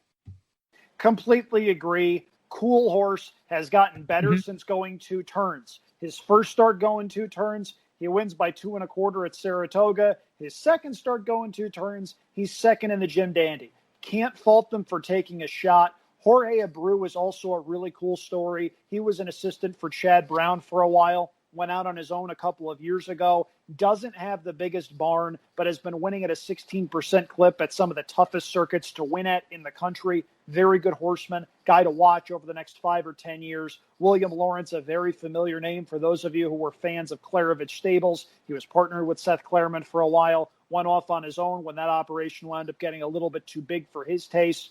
Live Your Beast Life, horse to watch, bred to get better as he gets older. Another, I would not be surprised if he tried turf at some point. Darin mentioned the pedigree, a 346 Turf Tomlinson rating. Can't blame him for taking a shot here. These waters just seem a little bit too deep. Yeah, and I'm not going to, this is a weird year. This is a different race, a different year. And all year long, we've had a lot of defections in the 3-year-old group like we thought. I don't, like we do most years.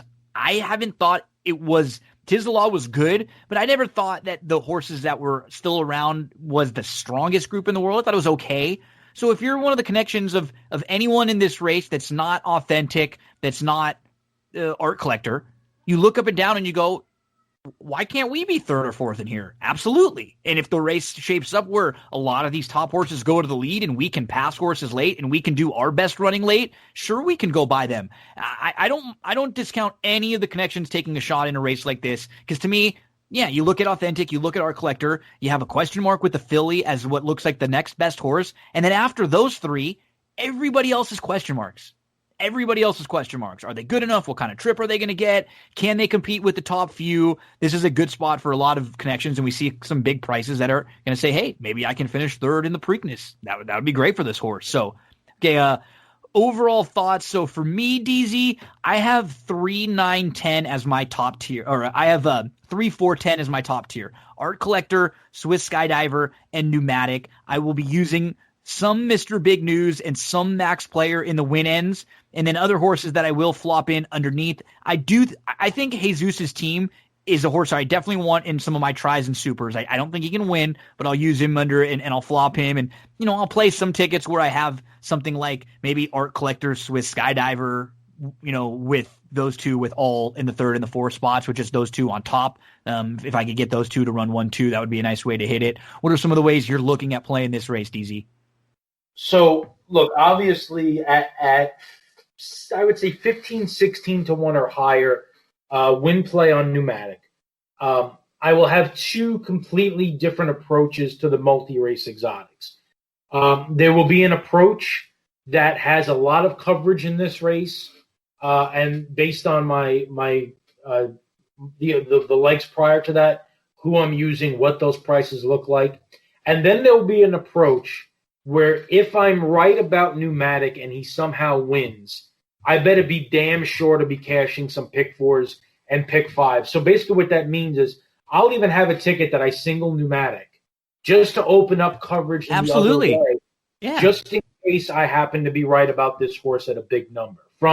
That's the horizontal exotics. From a vertical exotic standpoint, I'll play an exacta key box using Pneumatic with a lot of the logical horses, Mr. Big News, Art Collector, Swiss Skydiver, New York Traffic. They'll all be in there. And then what I'll do is I'll key Pneumatic in the 1, 2, 3 spots so that if he runs 1st, 2nd, or 3rd, I have some opportunities in tries and supers as well with all the logical things. I will use Authentic defensively with Pneumatic 1st and 2nd, just because if, God forbid, Authentic wins the race at even money, Pneumatic runs 2nd at 21 to 1, and Accession runs 3rd at 45 to 1, and I don't cash a ticket, you would probably find me hanging by a rope. You got it, yeah, absolutely.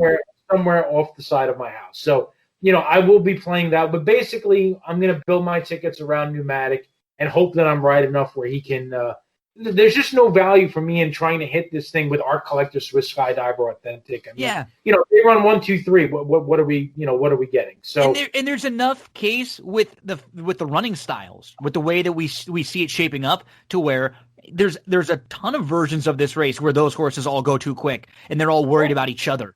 Right? The 3 of them start looking at each other and going, okay, we can't let this one get too far away. Authentic breaks rolling. And then here comes Art Collector from the inside just shooting up. And then Skydiver doesn't want to get too far away. So she's right behind him, or, absolutely could see that. So you have to give yourself, I think, because of that scenario, you got to give yourself at least one horse that you feel is going to be coming from off the pace in some of your pick 4s or pick 5s. No question. And you definitely need to protect yourself, in case something crazy, does tend to happen here. Look, it's a Triple Crown race. Anything is possible. Wilder things have happened. I will give you one thing though, for the multi-race exotics. If you're playing the pick 4, the pick 5, one of the races in the sequence is the Laurel Futurity. And in that race, give an extra look to the 4 Kidnapped, who's going to be a decent price for John Service, stretching out, going around 2 turns, going to turf for the first time, who's out of a dam, who did all her running on the grass. I think the horse is meant for the turf, by violence out of that mare, has a shot to steal that race wire to wire at what I think will be a good number. So that horse will be a factor in my multi-race exotics as well. From a betting standpoint in this race, my action is going to focus on Art Collector being the horse to beat. And I am banking on Art Collector drifting up from his morning line price as mentioned. I think we'll get 3-1. I hope like hell we get 7-2. I'll mention a couple of horses that are going to come down. Swiss Skydiver is going to come down from 6-1 simply because she's a filly going against the boys in a big spot. Authentic's going to come down because he's 9-5 morning line, and that's just too big of a price. The Derby winner is going to be even money, 6-5, and that's even before we get into the fact that, like Max Player, Authentic has 93,173 owners through the My Racehorse Syndicate, which, again, if that's your thing, more power to you. I'm just saying that kind of setup in big races often dictates a lot of action going on one particular horse for reasons other than his talent. They're never, let's say this, they're never a better price than they should be. Right, no. And that's not a criticism of My Racehorse or other avenues like that. No, not at all. If that is what you want to do, by all means, go do it. Good luck. I'm pulling for you. It's a good way to give people access into the sport. Fine and dandy. From a betting standpoint, it doesn't help your price. That's all I'm saying. I just want to make sure that's not twisted by anybody out there, because I do have at least one person I'm incredibly fond of, Nick Hines, who does a lot of work with them, and they're doing a lot of really good things for a lot of really good people. So, but I think Art Collector's the horse to beat in here. Art Collector gave me a really big score by my admittedly modest standards on Bluegrass Day. The biggest win bet of my life was on Art Collector in the Bluegrass, and he never once looked like a loser. I think he's going to get a dream trip sitting a couple lengths off the speed and having first run when they get a little bit leg weary turning for home. Art Collector to me seems like he's sitting on a gigantic race. He will be a key for me in a lot of the vertical exotics that I play. I'll play some Authentic, but not without Art Collector. I will throw in Max Player, who I think you absolutely want in the event Swiss Skydiver and Robbie Alvarado wind up going on a suicide mission, which I think might be her only way to win if she beats Authentic to the front and they let her coast the second quarter. I am against Swiss Skydiver in this spot. We didn't really talk about her too much given some of her credentials, so I'll just throw in a little reason why. I loved her in the Kentucky Oaks. I cannot watch that stretch run because I thought she was going right by She Dares the Devil at the top of the stretch. It was very similar with 'Tis the Law. It really was. They both loomed up like they were going to go right by, and we all sort of felt like they were because they've been the best in their division all year long. I thought she was going to win by 5. She had every chance to go by, and she just couldn't. I think Swiss Skydiver's best chance is if she makes the lead, and I don't think that fact is lost on the connections. I think they're going to go like a bat out of hell out of the gate and make Authentic run by her. If that's the case, we may very well see 22-2 to the quarter, 45 and change to the half. And if that's the case, to echo a point that you mentioned, Gino, you want at least one closer on your tickets. That closer for me is going to be Max Player, who I think is going to finally be a fair price in this race, given the presence of some others in this field. I understand Paco Lopez being on a closer seems a little bit out of whack, but at the price, I think he's a must-use. It'll be 3-8-9 for me in the horizontal exotics, 3 with a bunch, and a bunch with 3 in the vertical exotics, and hopefully we get Authentic going early and stopping to make those exotics pay a little bit. I think we've realized in this show that when we get the three of us together, you can really throw any topic out there and it's going to hit like close to 90 minutes or so. It just really doesn't matter. I got to tell you, there's like so few things that we're, and I appreciate it because everybody comes into this. So whether it's wrestling or racing or whatever, so prepared, so well, well seasoned and ready to discuss whatever we're talking about. And you probably won't find many shows out there that discuss the Preakness race for like 85 minutes, and that's what we got here for you. 3 different opinions on every single horse in the field, ways that they could win, what are their best opportunities. This was really good stuff, and I think it's good of a full in-depth look at the Preakness field as you will get anywhere this year.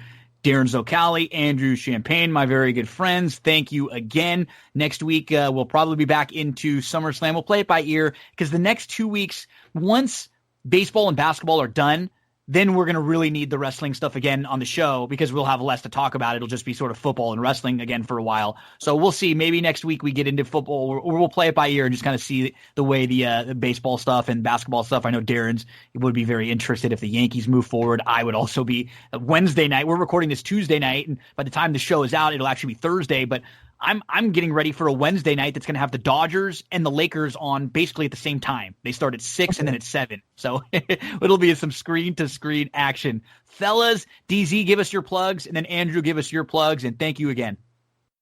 Oh, my pleasure. On Twitter, at @TheTrack7, we'll certainly be giving out, full of analysis and thoughts on the entire Preakness card, which is really just chock full of great races.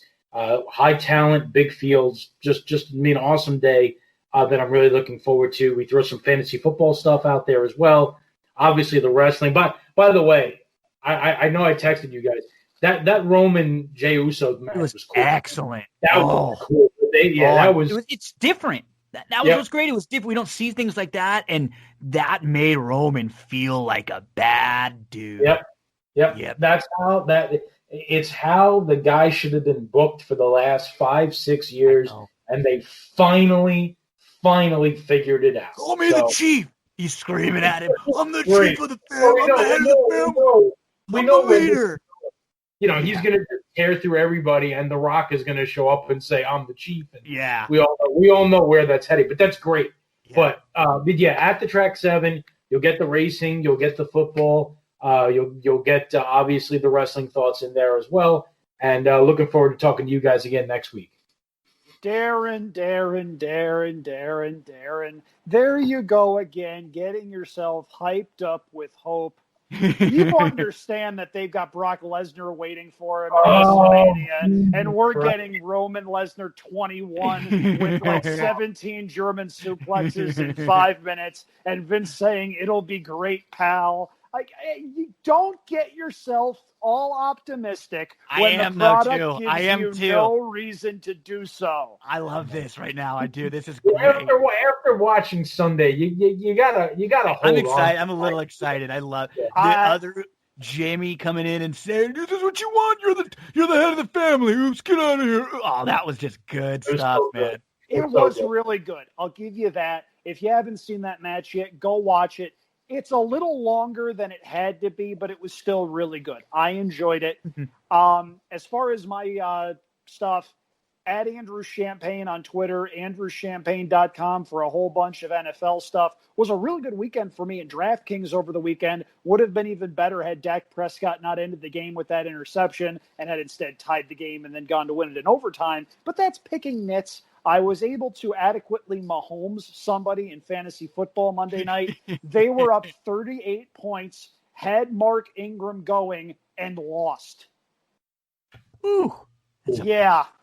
Get beat. Yeah, I wound up winning by 1.5 points, and I don't know if you guys saw this. Mahomes' last throw of the night was a throw along the sideline. A Baltimore defender jumped up and grabbed it. Couldn't get the feet in bounds. Yep. Had they grabbed the pick, I would have come all the way back and lost.